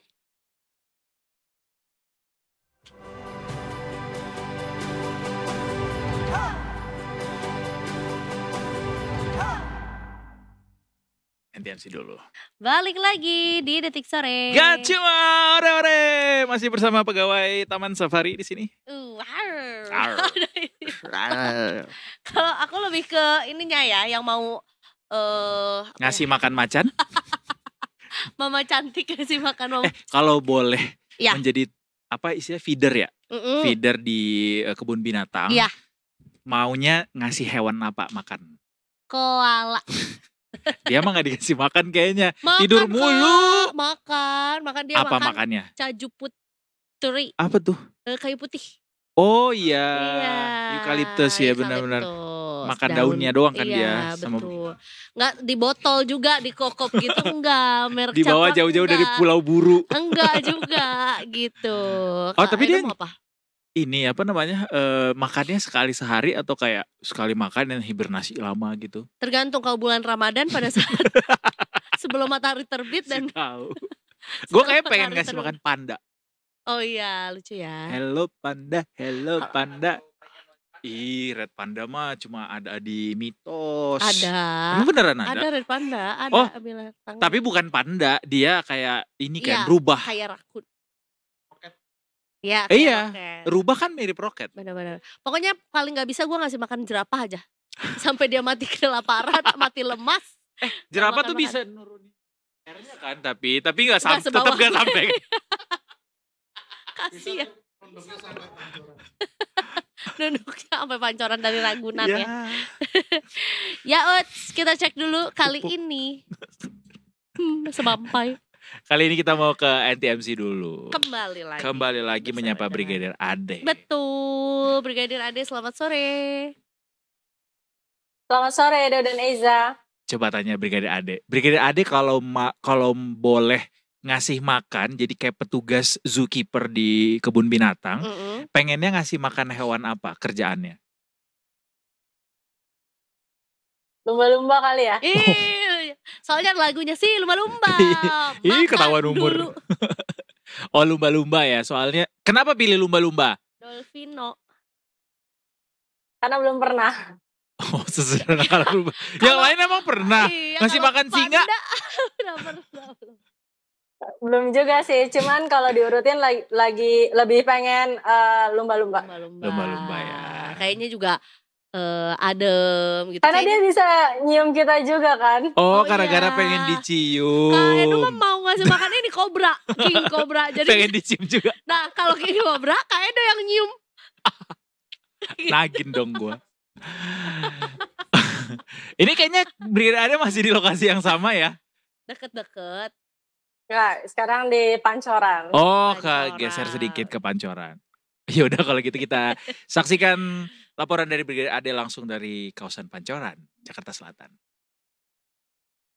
Baik, terima kasih Edo dan Eiza. Selamat sore Detikar. Saat ini saya berada di kawasan Pancoran, Jakarta Selatan. Untuk arus lalu lintas pada sore hari ini dapat kita lihat bersama, yakni dari arah Cawang yang akan menuju ke arah Manggarai, arus lalu lintasnya terpantau ramai lancar. Begitupun yang akan menuju ke arah Semanggi juga terpantau kondusif lancar, dan kecepatan pun dapat melaju dengan kecepatan normal selepas traffic light. Dan selanjutnya dari arah Pasar Minggu yang akan menuju ke arah Semanggi ataupun menuju ke arah Manggarai juga terpantau kondusif lancar. Harap bagi para pengendara yang akan melintasi kawasan ini untuk cek kembali plat nomor kendaraan Anda untuk disesuaikan dengan peraturan ganjil genap. Dan terlihat di kawasan ini sudah ada petugas kami yang bersiaga untuk memperlancar arus lalu lintasnya. Dan tak lupa kami mengucapkan terima kasih bagi pengendara yang telah berhenti di belakang garis stop saat lampu merah, mengingat adanya hak pejalan kaki di depan garis stop. Dan selanjutnya dari arah Semanggi yang akan menuju ke arah Cawang, arus lalu lintasnya juga terpantau kondusif lancar. Namun peningkatan volume kendaraan di kawasan ini akan terus terjadi mengingat bertepatan dengan jam pulang perkantoran. Dan harap bagi para pengendara untuk antisipasi banyaknya kendaraan yang keluar masuk di sekitaran area perkantoran, dan harap bagi para pengendara untuk tetap mengutamakan pejalan kaki ketika hendak melintasi kawasan ini. Dan demikian informasi yang dapat kami sampaikan. Dan bagi Anda yang ingin mendapatkan informasi tentang kondisi arus lalu lintas terkini, Anda dapat menghubungi call center kami di 1500669 atau dapat melalui SMS center di 9119. Stop pelanggaran, stop kecelakaan, keselamatan untuk kemanusiaan, Indonesia tertib, dan salam presisi. Demikian Brigadir Ade Sitiap melaporkan. Selanjutnya kembali kepada rekan di studio. Terima kasih banyak Brigadir Ade. Wah, langsung ada kena. Terima kasih. It's time to go to another spot gitu ya. Jalan-jalan lagi. Oke. Selamat bertugas kalau begitu Brigadir Ade, dan salam kepada rekan-rekan NTMC lainnya. Selamat sore. Terima kasih. Oke, tadi kita di awal udah bahas kriminal, terus bahas market juga. Sekarang masuk ke politik. Sebelum kita masuk ke kesehatan nanti ya. Warna-warni pokoknya hari ini. Cakep. Enggak pantun. Ya. Kita akan kembali ngobrol bareng sama ini narsum favorit gue nih. Ahli hukum pemilu dari FHUI, yaitu siapa lagi kalau bukan Mbak Titi Anggraini. Selamat sore Mbak Titi, selamat bergabung lagi bersama dengan Detik Sore. Selamat sore Mbak, apa kabar? Baik, Kabar alhamdulillah. Mbak baik. Titi sehat? Alhamdulillah, pokoknya kita harus sehat nih. Harus Harus sehat sehat terus ya, selalu, baik ya. jasmani, kantong, rohani, harus sehat Harus ada semuanya. kantongnya juga ya. Dan pastikan jangan nganggur rekeningnya. Nanti diblokir. Kita udah bilang tuh tadi di awal juga, Mbak. Betul. Betul. Tapi kayaknya Mbak Titi udah siap banget untuk berburu diskon di bulan Agustus karena udah merah aja nih bajunya. Ya. Tadi habis baca berita di Detikcom katanya pasang benderanya harus dari tanggal 1 sampai 30 ya. Itu. Iya, kayaknya itu aturan sebulan baru ya, penuh. Mbak ya. Kayak ada tanggalnya gitu. Ya mungkin karena 80 tahun ya. Oke. Ya, spesial, semakin spesial. Oke. Tapi ini ada wacana yang kembali mengemuka, Mbak Titi. Kemarin kita sempat bahas sebenarnya sama Mbak Iya. Titi bahwa ketika pemilu atau aturan pemilu itu berubah kembali, Dan menjadi katanya akan dipisah, sudah disahkan untuk dipisah Iya. gitu ya. kemudian harusnya tidak ada lagi nih wacana soal kepala daerah tuh bisa dipilih sama DPRD. Tapi kemarin ada statement dari Pak Menteri juga, Pak Tito Karnavian, soal bisa saja dipilih oleh DPRD kepala daerah ini. Mungkin Mbak Titi mau menanggapi itu dulu, boleh?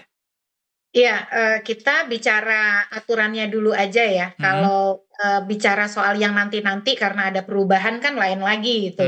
Tapi yang berlaku sekarang ini kita merujuk kepada tafsir konstitusinya. Dan yang memberikan tafsir konstitusi itu kan Mahkamah Konstitusi ya. Nah, di dalam sejumlah putusan Mahkamah Konstitusi, arahnya itu sudah sangat terang benderang. Jadi ada sejumlah putusan Mahkamah Konstitusi mulai dari putusan nomor 55 tahun 2019, putusan nomor 85 tahun 2022, lalu putusan 135 tahun 2024 yang tentang pemisahan pemilu nasional dan daerah itu ya. Dan yang terakhir baru saja kemarin nih ada sejumlah mahasiswa yang mengajukan permohonan ke MK dan sudah diputus. Perkara nomor 104 tahun 2025. Nah, di dalam sejumlah putusan tadi tuh ada 4 tuh ya. MK itu terang benderang mengatakan kalau pilkada itu adalah pemilu. Kalau pilkada adalah pemilu, artinya kan pemungutan suara langsung nih oleh pemilih begitu. Jadi pemilih akan memilih langsung. Apalagi dengan pemilu serentak nasional dan daerah. Di pemilu daerah itu kan kepala daerah akan dipilih bersamaan dengan DPRD. Jadi hari pemungutan suaranya itu disatukan, baik untuk gubernur, bupati, wali kota. Jadi desain konstitusinya itu menurut Mahkamah Konstitusi kita seperti itu. Jadi mau tidak mau ya memang kita harus ikuti begitu. Kalau sampai nanti misalnya ada pemilihan oleh DPRD nih diganti begitu ya, tidak lagi seperti putusan MK. Pasti dampak atau implikasi otomatisnya itu pasti akan ada tuh yang menggugat ke Mahkamah Konstitusi. Karena kan Mahkamah bilang pilkada adalah pemilu begitu, yang dipilih langsung oleh rakyat. Dan yang kedua kita sebenarnya Mas Edo dan Mbak Eza ya, kita punya pengalaman nih, di 2014 kan sempat juga mau dipilih oleh DPRD. Itu kan protes massanya luar biasa ya, ada demo yang berseri-seri begitu, sampai akhirnya Pak SBY pada waktu itu sebagai presiden menerbitkan Perpu dan mengembalikan pilkada yang tadinya oleh DPRD menjadi tetap pilkada langsung. Kalau menurut saya sih dari sisi konstruksi hukum sudah sangat terang begitu, kecuali memang ada daerah-daerah khusus dan istimewa yang tidak dipilih langsung, tapi dia harus berlatar belakang kekhususan dan keistimewaan. Contohnya di mana? Di Jogja. Kalau Jogja itu kan dia istimewa ya, punya undang-undang sendiri. Di Jakarta juga dia khusus karena saat ini masih menjadi ibu kota dan juga dia punya undang-undang sendiri, daerah khusus Jakarta, karena diproyeksikan akan menjadi pusat pembangunan ekonomi dan global lah kira-kira. Jadi di sini nih Jakarta Tidak ada tuh pemilihan kepala daerah di kabupaten kota, dan bahkan Jakarta itu tidak punya DPRD kabupaten kota. Tapi dia harus mengindikasikan kekhususan dan keistimewaan. Nah, itu harus diatur dengan undang-undang khusus. Makanya di Jakarta, di Yogyakarta, itu mereka punya undang-undang khusus yang membuat kepala daerahnya itu bisa tidak dipilih langsung. Karena tadi ada keistimewaan, ada kekhususan, termasuk nih ibu kota negara kita, IKN ya, kan masih ada undang-undangnya tuh, jadi mau kita sebut ya. IKN itu kan juga tidak dipilih langsung tuh kepala otoritanya yang setara dengan gubernur ya, tapi diangkat oleh presiden. Jadi hal-hal seperti itu dimungkinkan memang ada asimetrik ya, ada pendekatan asimetris, tetapi memang harus ada kekhususan dan keistimewaan gitu. Oke. Tapi sebetulnya juga karena tadi sempat disinggung juga, MK tuh memang pernah buat aturan untuk menutup potensi kepala daerah dipilih DPRD juga gitu ya, dan kenapa sebetulnya wacana ini tuh masih terdengar gitu di permukaan, sementara sebetulnya juga Secara aturan sudah sudah jelas. jelas gitu. Konstitusi Mhm. mengamanatkan pemilu gitu ya, pilkada. Dipilih secara langsung oleh pemilih. Gitu, Mbak. Iya, ini memang akan selalu ada tarik-menariknya Mbak Eza dan Mas Edo ya. Karena kenapa? Karena di Undang-Undang Dasar kita itu tidak ada ketentuan yang eksplisit bilang seperti di Pilpres. Kalau di Pilpres itu ada di pasal 6A ayat 2 begitu ya, ayat 1 ayat 2, dan juga di pasal 22E bahwa presiden wakil presiden dipilih langsung melalui pemilu. Nah, kepala daerah itu diaturnya di pasal 18 ayat 4 Undang-Undang Dasar kita, bunyinya itu gubernur, bupati, wali kota dipilih secara demokratis. Nah, secara demokratis itu ada yang mengatakan dipilih oleh wakil rakyat di DPRD juga demokratis dong, kan karena dia wakilnya kita begitu. Jadi boleh dipilih langsung, boleh dipilih oleh DPRD. Nah, itu ada yang berpandangan seperti itu. Yang itu kemudian suka dikutip kalau kemudian mereka ingin mendorong pemilihan oleh DPRD. Tapi kan Mahkamah Konstitusi sudah kasih tafsir ya. Nah, kenapa tetap ada yang mau bicara soal pemilihan tidak langsung? Ya alasannya itu politik biaya tinggi nih, banyak politik uang, transaksional. Kalau kata Pak Prabowo itu kan yang yang menang aja mukanya lesu, apalagi yang kalah begitu. Nah, bahasa dia itu kan katanya costly, messy, tiring gitu ya. Biayanya mahal, bikin betul-betul melelahkan seperti itu begitu. Tetapi memang melihatnya harus secara komprehensif nih, Mbak. Kalau persoalannya adalah politiknya mahal, lalu ada jual beli suara atau transaksional begitu ya, berarti kan akar masalahnya tuh ada di mana? Apakah misalnya kalau dipindahkan ke DPRD, dia menjadi tidak ada korupsinya, tidak ada jual belinya, dan juga tidak ada transaksinya? Kok kayaknya enggak ya? Karena kenapa dulu kita mengganti, dulu tuh pilkadanya Mbak, di sebelum kita pilkada langsung, itu dipilih oleh DPRD.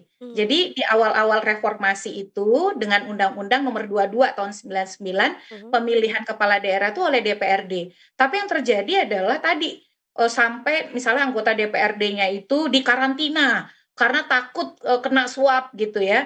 Lalu kemudian membelot dari partainya karena diduga ada praktik suap menyuap itu. Kemudian kantor DPRD-nya dibakar karena masyarakat maunya A, yang dipilih oleh anggota DPRD B gitu ya. Akhirnya solusi dari peristiwa itu adalah pemilihan secara langsung. Selain juga dengan semangat, kan kita ini negara kesatuan yang menganut sistem presidensil nih. Presidennya dipilih langsung, harusnya kongruen dengan gubernur, bupati, wali kota. Jadilah kita mulai pilkada langsung sejak tahun 2005 dengan Undang-Undang 32 2004 yang waktu itu yang tanda tangan undang-undangnya Presiden Megawati begitu. Jadi harus kita melihatnya kalau pilihannya karena misalnya politik uang, aktornya siapa sih? Yang ngasihnya siapa sih? Apakah aktornya menjadi hilang kalau dia misalnya dipilih oleh DPRD? Kalau aktornya masih sama, ya berarti kan sebenarnya nggak jadi solusi juga gitu ya. Nah, justru tantangannya kita ini sudah serius belum membenahi penegakan hukumnya, membenahi undang-undangnya. Jangan-jangan kita ini melompat lebih gampang menghilangkan hak rakyat untuk memilih pemimpin daripada mengambil tanggung jawab untuk memperbaiki aturan main pemilunya dan juga membenahi partai. Karena kan hari gini itu kayaknya paling gampang nyalahin rakyat ya. Bener. Bisa jadi. Tapi memang wacana ini rasa-rasanya masih terus didengungkan gitu, terutama oleh partai-partai politik gitu yang menjadi katakanlah menjadi koalisi dari penguasa saat ini, yaitu pemerintah gitu. Karena kalau kita lihat PDIP sendiri secara politik gitu ya, melihatnya ini kan memang masih dalam posisi menolak gitu. Tapi jika memang ini terus didengungkan, seberapa besar kans ini bisa gol, gol, Mbak Titi? Ya, ilustrasi aja nih Mas Edo ya. Kalau nggak ada pilkada langsung, Gubernur Jakarta tuh bukan Pram Rano gitu kira-kira. Karena kan konfigurasi pilkadanya waktu di Jakarta itu kekuatan partai di parlemen kan bukan PDIP kan. Justru bisa maju di pilkada itu karena ada putusan MK yang menurunkan persyaratan. Jadi sederhananya adalah skenario atau kemudian apa yang menjadi kemauan elit itu belum tentu sama dengan apa yang dimaui oleh rakyat. Jadi rakyat itu punya preferensinya sendiri begitu. Nah, kenapa kemudian bagi partai mungkin lebih menyenangkan dipilih oleh DPRD? Yaitu tadi, karena kalau dia mayoritas di DPRD, dia bisa langsung bisa menang, kira-kira kan gitu. Jadi memudahkan untuk memenangkan kursi. Sementara kalau oleh rakyat, di beberapa daerah yang sudah calon tunggal saja, dia memborong semua partai, itu ada calon tunggal yang kalah. Contohnya di Kota Makassar tahun 2018, di Kota Pangkal Pinang, lalu di Kabupaten Bangka 2024, kan kalah ya calon tunggalnya. Artinya tuh pemilih tuh otonom begitu untuk menentukan pilihannya. Kalau saya sih yang saya khawatirkan tuh begini. Kalau kemudian wacana ini bergulir, kemudian putusan MK misalnya diabaikan, tidak ada juga partisipasi dan akuntabilitas kepada rakyat, ini bisa dampak atau eskalasinya itu tensinya tuh menjadi justru negatif gitu. Apalagi di tengah situasi kita banyak sekali isu-isu yang kontroversial ya. Nah ini yang eksesnya itu justru bisa buruk bagi situasi yang sebenarnya pemerintah tuh lagi butuh stabilitas loh, lagi butuh misalnya dukungan dari publik untuk menjalankan banyak program yang menjadi agenda politik strategis ya oleh presiden baru begitu. Jadi kalau soal partai-partai kan beberapa anggota dewan juga sudah mengatakan kita ini mestinya fokusnya kepada konsolidasi dan pembenahan. Jadi kalau saya melihat kalau kita sekedar mengganti pemilihan oleh DPRD, tapi akar masalahnya, persoalan mendasarnya itu tidak dibenahi, itu kita nggak akan pernah memperbaiki apapun. Nah, menurut saya salah satu hulu masalahnya itu adalah pada demokrasi dan integritas partai politik kita. Jadi kalau partai politik kita ini mampu mendorong misalnya aturan pilkada pemilu yang betul-betul berkualitas, lalu melakukan kaderisasi dan rekrutmen di internal sehingga yang dia calonkan di pilkada itu betul-betul kader yang mengakar, bukan sekedar karena populer, bukan karena artis gitu ya, bukan sekedar karena punya banyak duit gitu ya, tetapi betul-betul didorong, didukung oleh struktur di akar rumput di daerah. Itu sebenarnya lebih mudah gitu karena kita sudah punya praktik calon-calon yang ternyata betul-betul mengakar itu nggak bisa juga kok dibeli oleh uang gitu ya. Nah beda kalau kemudian apa yang disukai oleh rakyat, oleh partai di daerah nggak sejalan dengan seleranya ketum. Ketum maunya sesuai dengan yang dia mau. Itulah yang membuat politik kita tuh mahal gitu. Karena apa? Akhirnya solusinya pakai duit gitu. Nah itu yang kemudian merusak begitu. Jadi harusnya politik itu mudah dan ringan ya Mbak ya. Tapi kalau ketika dibikin dengan sudut pandang seperti itu tadi yang dengan berbagai argumen dari banyak tokoh gitu, rasa-rasanya kok ribet sekali ya. Banyak syaratnya jadinya gitu. Banyak syaratnya betul. Tapi seandainya ini memang harus terjadi atau disahkan gitu ya, siapa yang sebetulnya paling diuntungkan? Karena jadinya ketika dipilih langsung oleh DPRD, bagaimana dengan partai-partai yang baru merintis gitu misalnya, Iya. yang belum punya Iya, perwakilannya gitu ya di belum punya DPRD. suara banyak gitu. Betul. Iya, nah itu yang juga jadi persoalan. Contoh begini, kalau dipilih oleh DPRD, bagaimana statusnya dengan calon independen atau perseorangan begitu ya. Mereka kontesnya gimana tuh di Iya. DPRD.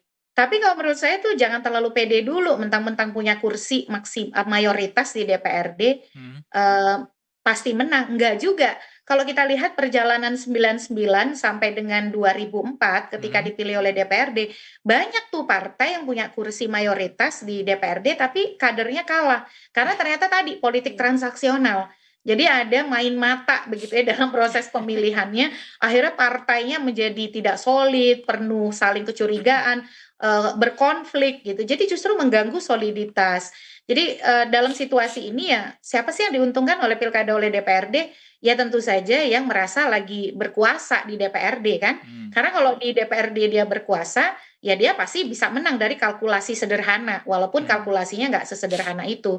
Tapi yang kemudian juga menjadi tantangan adalah tadi benar, partai-partai itu yang sebenarnya juga punya peluang ya kalau mereka mendorong orang-orang terbaik, lalu juga bisa mempromosikan kader dan partainya melalui kontestasi pilkada, itu menjadi kehilangan peluang gitu.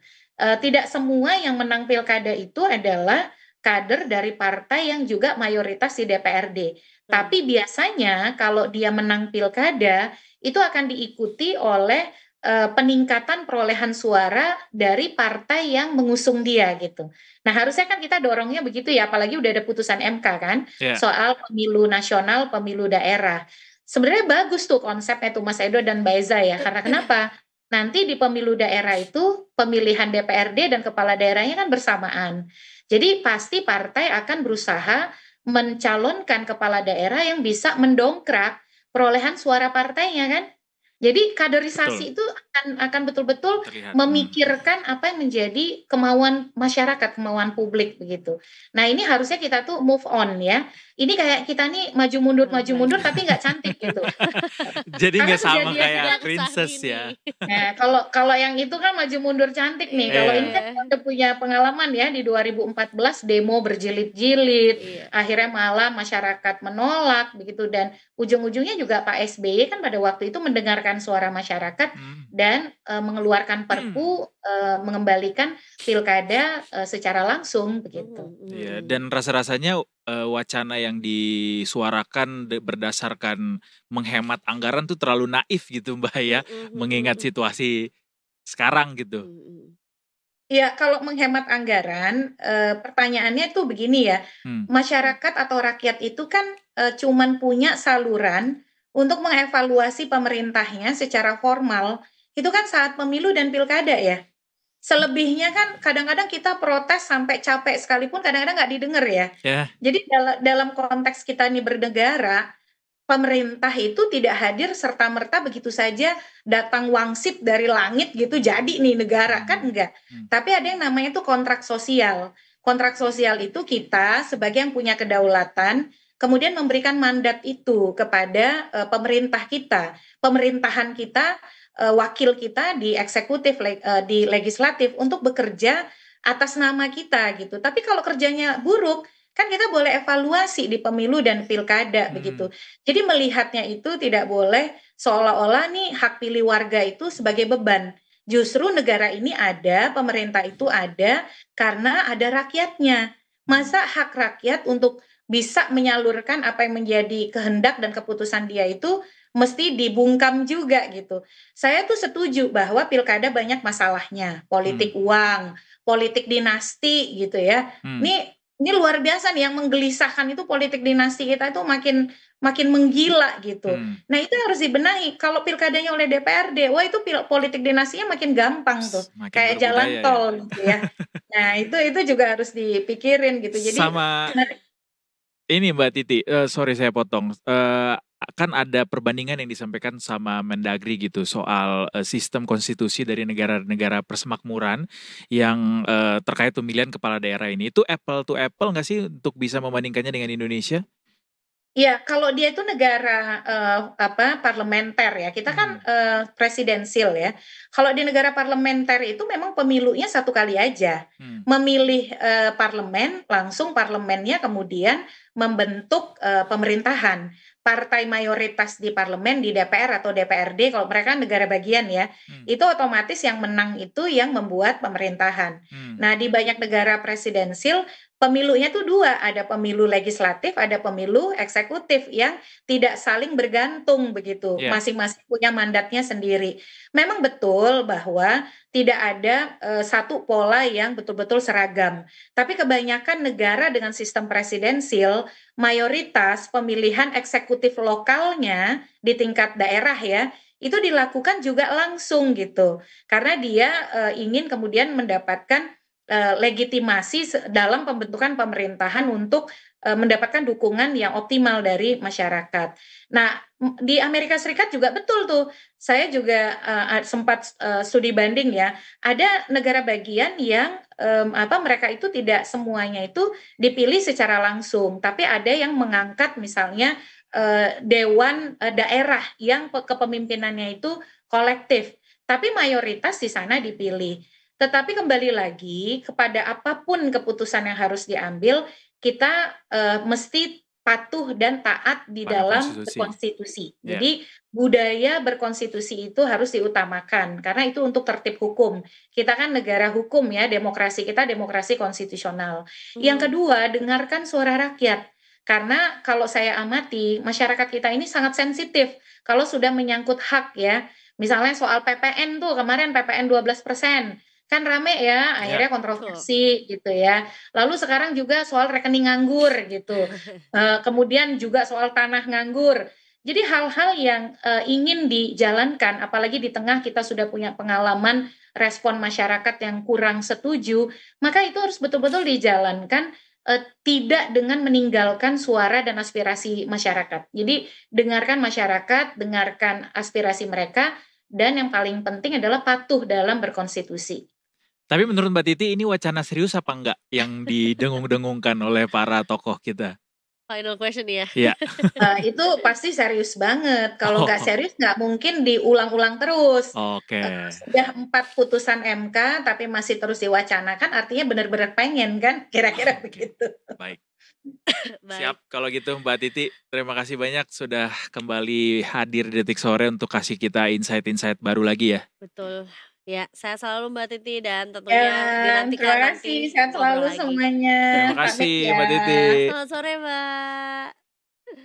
Jadi jelas aturan kita adalah tunduk kepada konstitusi. Konstitusi amanatnya adalah pilkada dan kita harus pilkada gitu ya. Karena kalau misalnya dipilih langsung berarti enggak pemilihan demokrasi dong. Nggak jadi demokrasi lagi gitu, malah tadi maju mundur tapi nggak cantik gitu, udah maju gitu ya demi atas nama demokrasi, mundur lagi ke aturan yang pada saat itu sebetulnya juga ya permintaannya tuh yang sekarang gitu, rules yang kita punya sekarang juga gitu. Sama menarik nih Za, komentar dari netizen juga. Apa katanya? Namanya Stanislaus. Jadi dia bilang ini nggak efektif pilkada, jadinya pilkada dapat membeli demokrasi yang didefinisikan oleh Lincoln.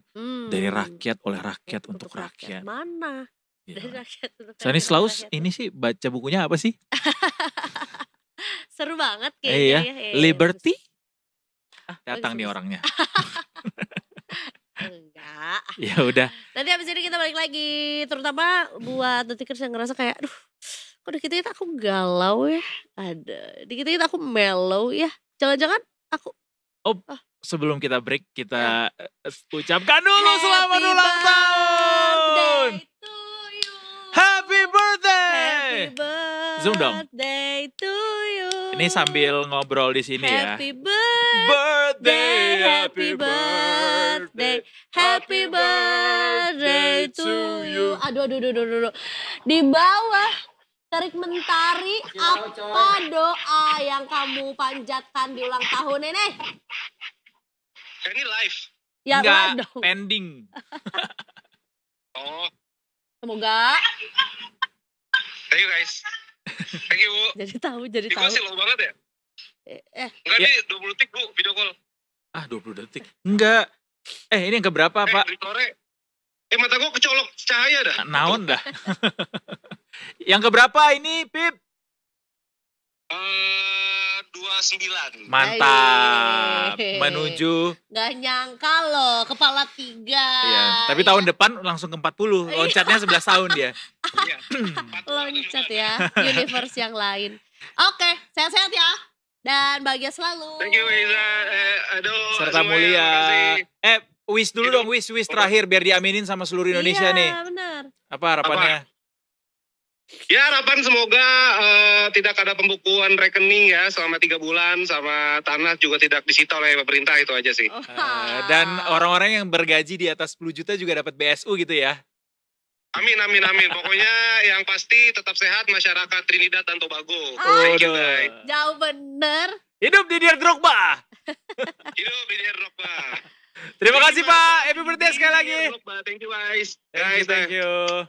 Ada di Kiss Bye. Ciao. Di Kiss Bye. Itu video call pertama kamu dan Afif ya? Enggak, ini sama Mas Yansa tapi. Ini pakai handphonenya Mas Stanislaus. Oh, giliran dia diangkat, lu enggak? Parah, giliran sama gua katanya lagi setoran. Biar gak ditelepon ya dah. Oke, kita habis ini balik lagi ya. Yuk, abis ini Detikers, jangan kemana-mana, tetap bersama kami di Detik Sore. Ya coba hore-hore.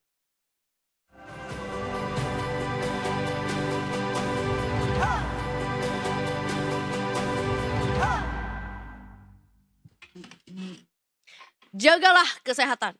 Karena dari kesehatan Anda bisa mendapatkan kekayaan. Karena harta yang paling berharga sesungguhnya adalah kesehatan. Kesehatan apa keluarga? Keluarga yang sehat. Nah itu dia, hidup BKKBN. Kamu jadi ke sana.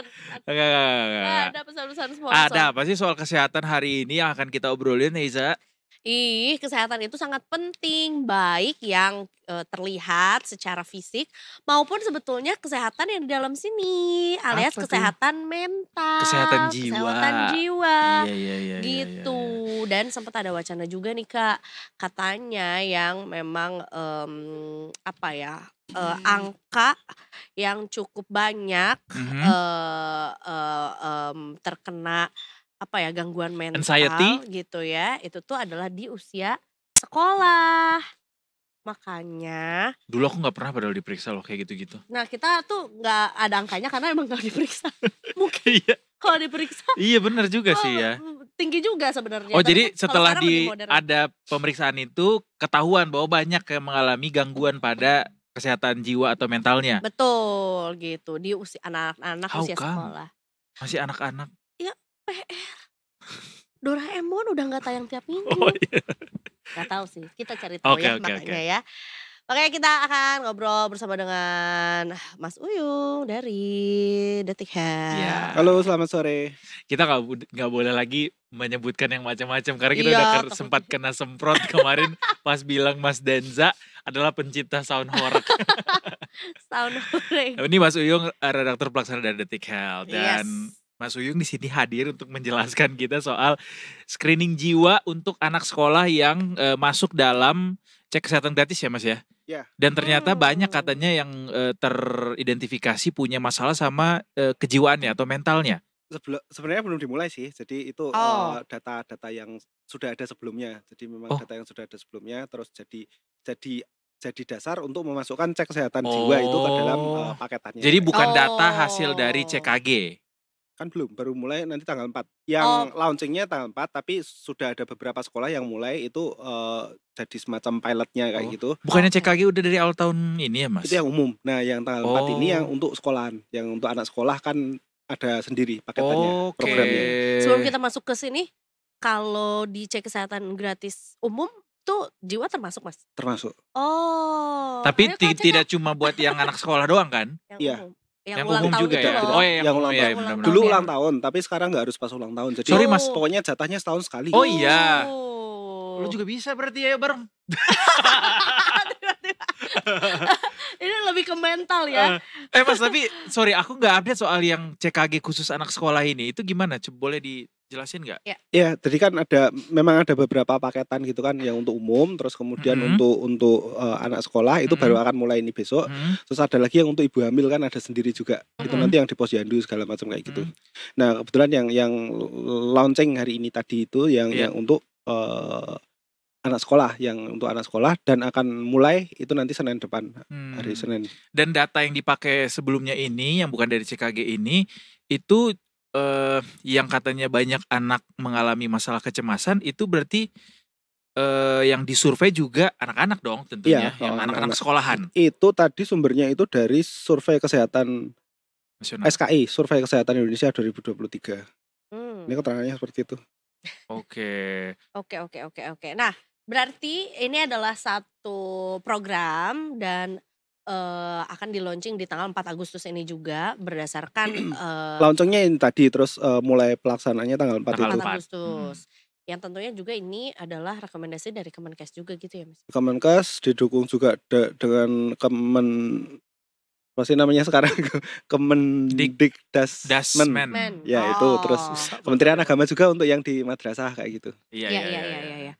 Mas, berarti ada datanya nggak yang menunjukkan bahwa sebetulnya why ini tuh menjadi urgensi gitu. Sebenarnya masalah ya kejiwaan yang dimaksud tuh yang seperti apa? Karena sebenarnya kayak kalau ngomongin soal masalah kejiwaan sekarang istilahnya banyak nih, terutama sekarang kan terutama yang bahasa Inggris ya kan anxiety gitu. Bahkan orang yang suka tremor aja bisa diindikasi ada masalah kejiwaan juga gitu. Pinjam dipinjol nggak mau balikin juga cemas emang bikin bisa bikin gemes itu bukan cemas bikin gemes makanya kayak apa Mas definisinya ya kan ilmu pengetahuan berkembang ya. Dulu kita belum secara spesifik memilah-milah masalah kejiwaan apa gitu. Semakin kesini kan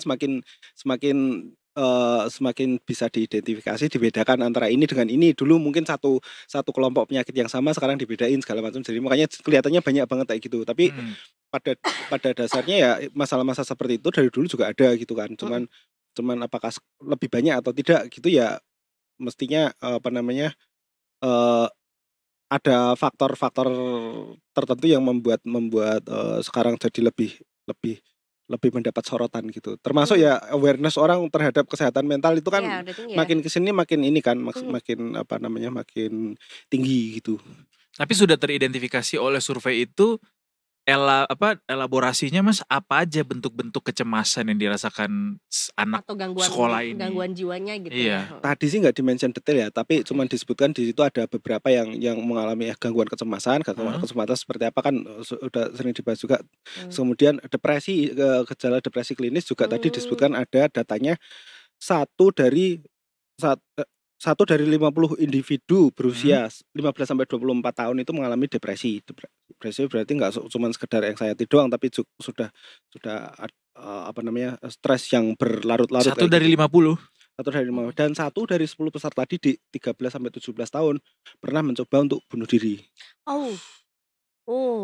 Termasuk juga mungkin lebih dari 1 kali dalam 12 terakhir. Bisa jadi tahun sebelumnya pernah juga kayak gitu bisa juga. Termasuk juga mungkin merespons gangguan-gangguan yang terjadi ketika adanya pembulian gitu ya di sekolah. Karena kan ya nggak bisa dipungkiri mungkin itu juga memberikan pengaruh juga gitu. Tapi disebutin nggak kayak penyebabnya Mas? Bullying itu mestinya salah satunya ya karena bullying hampir di semua sekolah pasti terjadi. Skalanya seberapa tapi itu pasti terjadi.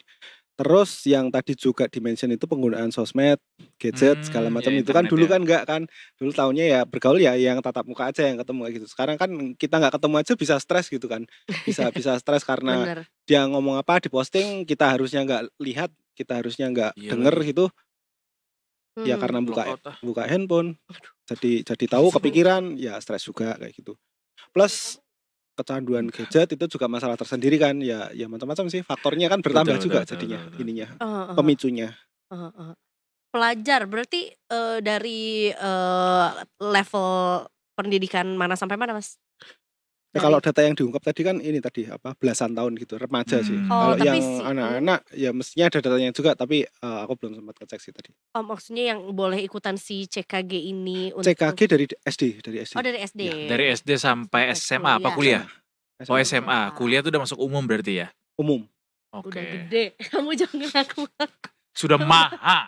Iya, kamu udah berkumis kamu. Tapi paham sih bahwa tekanan stres manusia tuh sekarang makin tinggi, terutama buat anak-anak ya. Karena mereka lahir, kemudian melihat dunia tuh langsung dengan media sosial, yang mereka nggak bisa kelola emosi mereka ketika melihat apapun yang ada di situ, sehingga ya sangat mungkin ada tuh yang namanya gangguan kejiwaan, kecemasan, dan lain-lain juga gitu. Iri. Dengki kita apakah ini nanti akan berlaku langsung di seluruh Indonesia, Mas? Iya, langsung semuanya. CKG-nya kan? CKG-nya ya seluruh Indonesia. Di tanggal 4 itu ya. Syaratnya apa, Mas? Syaratnya sekolah. Cuma tunjukin. Ya kan untuk anak sekolah yang ini. Iya, berarti harus nunjukin kartu pelajar atau apa? Itu nanti di sekolah.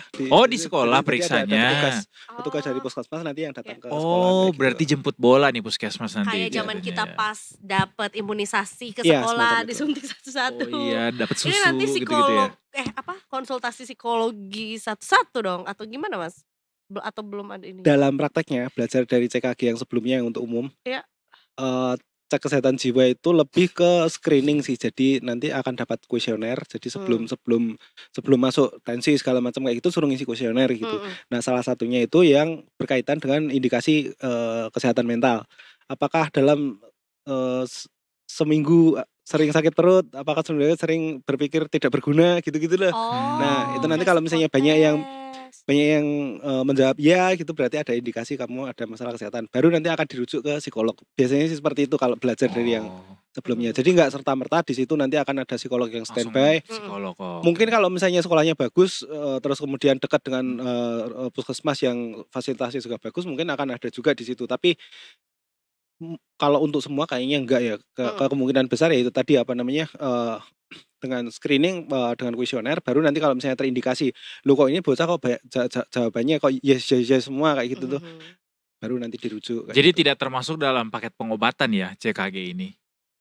Katakan dia terindikasi ada masalah pada gangguan kejiwaannya, kecemasannya. Sebenarnya pengobatan beda lagi kan, ini kan pemeriksaan kan. Cuma pemeriksaan ya, maksudnya tidak sepaket dengan pengobatan ini si CKG ini menyediakannya. Screening. Cuma screening aja. Oke. Jadi kalau mau ke psikolog lagi pakai BPJS bisa, tapi ya. Bisa. Kalau terdaftar. Harusnya sih iya. Terdaftar ya. Harusnya sih terdaftar. Makanya daftar BPJS sekarang. Harus punya BPJS tuh. Betul. Itu sangat membantu sih. Truly. Gitu. Beneran deh, dari orang tuanya juga menggunakan BPJS. Iya betul. Berarti ini kita walk through juga ya, selain soal kesehatan mental, apa aja sebetulnya cek kesehatan gratis yang bisa didapatkan sama pelajar ini? Banyak. Ini ada daftarnya ini. Ada 13 pemeriksaan untuk yang level SD. Nice. Terus 15 pemeriksaan untuk SMP. 14 pemeriksaan untuk SMA. Lu kok malah lebih sedikit. Padahal harusnya lebih banyak masalah tuh di SMA ya. Suruh ngurus sendiri. Iya udah macam-macam makannya. Kalau yang SD itu lebih ke pemeriksaan umum dan gak ada pemeriksaan darah. Jadi cuma tensi segala macam kayak gitu. Terus kalau SMP itu mulai ada pemeriksaan darah tapi pakai finger prick gitu loh, yang diceprat kayak gitu, bukan yang dicek di lab gitu, tapi yang pakai alat glukometer kayak gitu untuk mengukur apa namanya? Ini ya radiomagnetik. Bukan. Tetes gitu doang kan, kertas gitu. Oh, tetap pakai darah itu. Darah yang kayak di staples itu. Iya. Spread gitu. Itu malah lebih ngeri daripada disuntik beneran ya. Semakin halus jarumnya itu semakin. Iya, gue takut banget tuh cek darah yang kecil yang cetet gitu tuh, gue gak mau banget. Kan sakitnya cuma dikit doang, cuma kejut dikit gitu. Iya, I don't like it. Karena ada bunyinya ya. Enggak juga, gak karena tahu. Kalau dipakai jarum suntik kan gak ada bunyi, cuma gitu doang. Kalau itu cetek jadi kayak berasa di staples gitu. Gak tahu. Kagetnya itu juga sih, kagetnya kan kita gak pernah tahu kapan akan ditekan dunia. Iya benar, sama berarti. Udah pernah donor darah? Udah, alhamdulillah. Oh udah. Nah beda kalau darah tuh ya udah masuk Iya gitu sih. aja gitu kan. Tapi kan ada periksa dulu Mas di sini pas apa cek darahnya dia. Kalau di prick gitu tuh ngagetin. Nggak sakit, cuman ngagetin. Tapi kebayang sih nanti kayak di anak-anak SD nih pada diperiksa. Nggak ada tuh drama-drama Iya. videonya lagi. Pasti dia mau disuntik aja banyak drama. Nggak disuntik, nggak di prick gitu sih. Lebih simpel kalau yang untuk SD. SD. Cuman nanti yang mulai kelas 4 ke atas 4, 5, 6 kayak itu ada tes kebugaran juga. Jadi nanti di lapangan. Oh, di Suruh tes jantungnya lari sehat gitu. apa enggak gitu ya. Tapi sebenarnya ya salah satu correct me if I'm wrong ya Mas, dengan temuan Mas di lapangan juga. Nah sekarang menurut aku anak-anak SD itu sudah jauh lebih beruntung karena salah satu vaksin yang mereka dapatkan itu adalah vaksin serviks, ya kan? Iya. Gitu zaman kita tuh nggak dikasih kan? Belum, Gitu belum. anak-anak kayaknya baru beberapa tahun terakhir deh ya gitu. Jadi akan tetap ada kok adegan suntik menyuntik itu di sekolah walaupun ini mungkin Betul. hanya untuk siswi perempuan aja Cuma gitu. beda program, bukan masuk CKG ini kan. Iya betul, tapi tetap ada kan ya Mas ya? Ada, Itu ya, kalau itu ada. Good. Nice. Itu sih paling yang Apa, beda apa?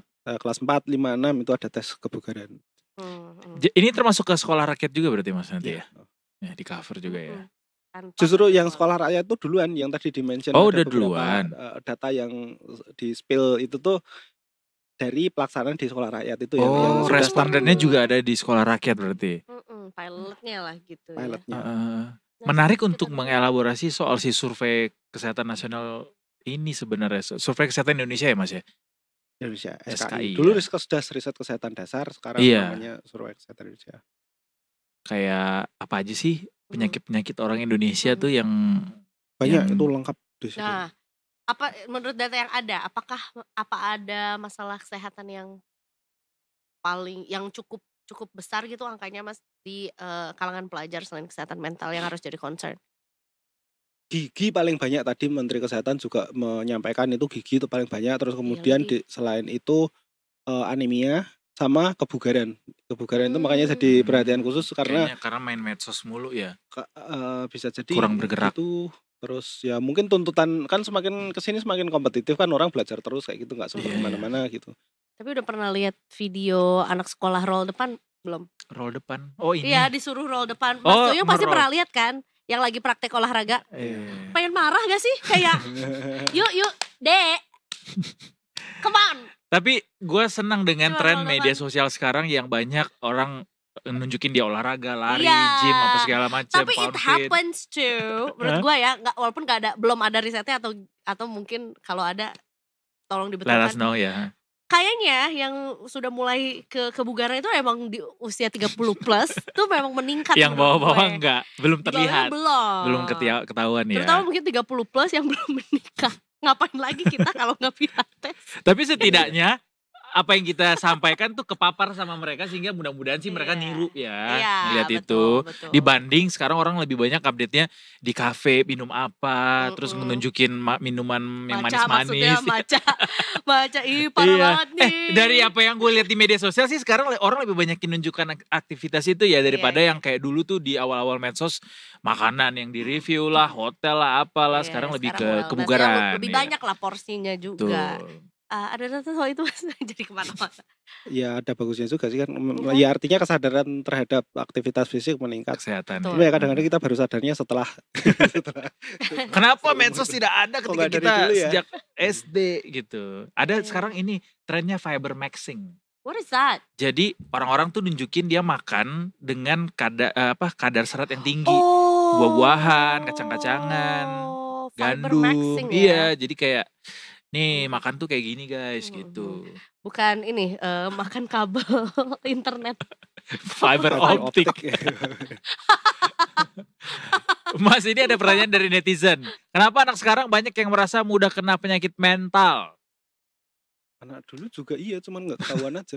Cuma kita let go aja. Itu tadi ya, apa namanya, faktor pemicunya kan juga bertambah kan. Jadi dulu nggak ada medsos, sekarang ada medsos. Sekarang gadget gampang diakses, dulu enggak, ya itu faktor pemicunya berubah. Tapi bahwa masalah kesehatan mental itu dari dulu sudah ada, mestinya sudah ada juga, cuman ketahuan atau enggak gitu, teridentifikasi atau enggak gitu. Iya. Bahkan makin banyak orang merasa kesepian di tengah keramaian. segeralah lakukan cek kesehatan gratis dari pemerintah yang sekarang sudah mencakup kesehatan jiwa dan tidak perlu dilakukan di hari ulang tahun ya Mas ya. Bisa kapan aja berarti kan? Jadi nggak ada expired, yang penting sekali setahun ada jatah gitu ya. Iya. CKG ini ya. Sekali Walaupun setahun. udah lewat 6 bulan gitu ulang tahunnya masih bisa tetap. Udah nggak pakai ulang tahunan sekarang. Oh, ya. pokoknya Juga ada sekali satu sehat setahun. Itu nanti dapat ininya apa namanya kuponnya, vouchernya gitu. Oke. Mas Uyung Harus udah apa? pakai? Oh, udah. Harus apa Mas? Harus apa sehat? Satu sehat. Satu sehat yang dulunya iya. Peduli Lindungi. Dulu Betul, peduli betul, lindungi, betul. sekarang jadi satu sehat. Tapi Nah, harus itu di ada puskesmas ya Mas? Iya, Di puskesmas, rujukannya ya. dari sana Puskesmas nggak sih? dulu ya. Ah, kecil di Kota Besar puskesmasnya. Ini sebelah ada puskesmas. Emang Di puskesmas? Mampang. Oh, itu puskesmas kan ya, aku kira Mas? di situ di lobi. RSUD. Bukan ya? Belakang ada Puskesmas puskesmas Mampang. ya, belakang Iya. lagi. Iya. Kalau yang Berarti sini harus udah jadi ini ya RSUD. pemilik BPJS aktif juga. Enggak Enggak ada harus, hubungannya. enggak Beda harus. lagi. Baru nanti kalau misalnya ketahuan sakit apa gitu berobatnya baru pakai BPJS. Bisa pakai BPJS, betul. Berarti step 1 adalah download dulu Indonesia Sehat. Nah, Satu sehat. buat Indonesia Satu. satu sehat nggak Satu pakai sehat. Indonesia. Satu sehat. Untuk pertanyaan selanjutnya dari netizen kita bahas terpisah ya nanti di episode selanjutnya ya. Menarik Kayaknya tuh. kita memang harus lebih banyak mengundang psikolog klinis, psikiater. Sekali seminggu gak sih ya? Kayak Kemarin wellness kan- day ya? Iya, wellness day lah ya. Iya.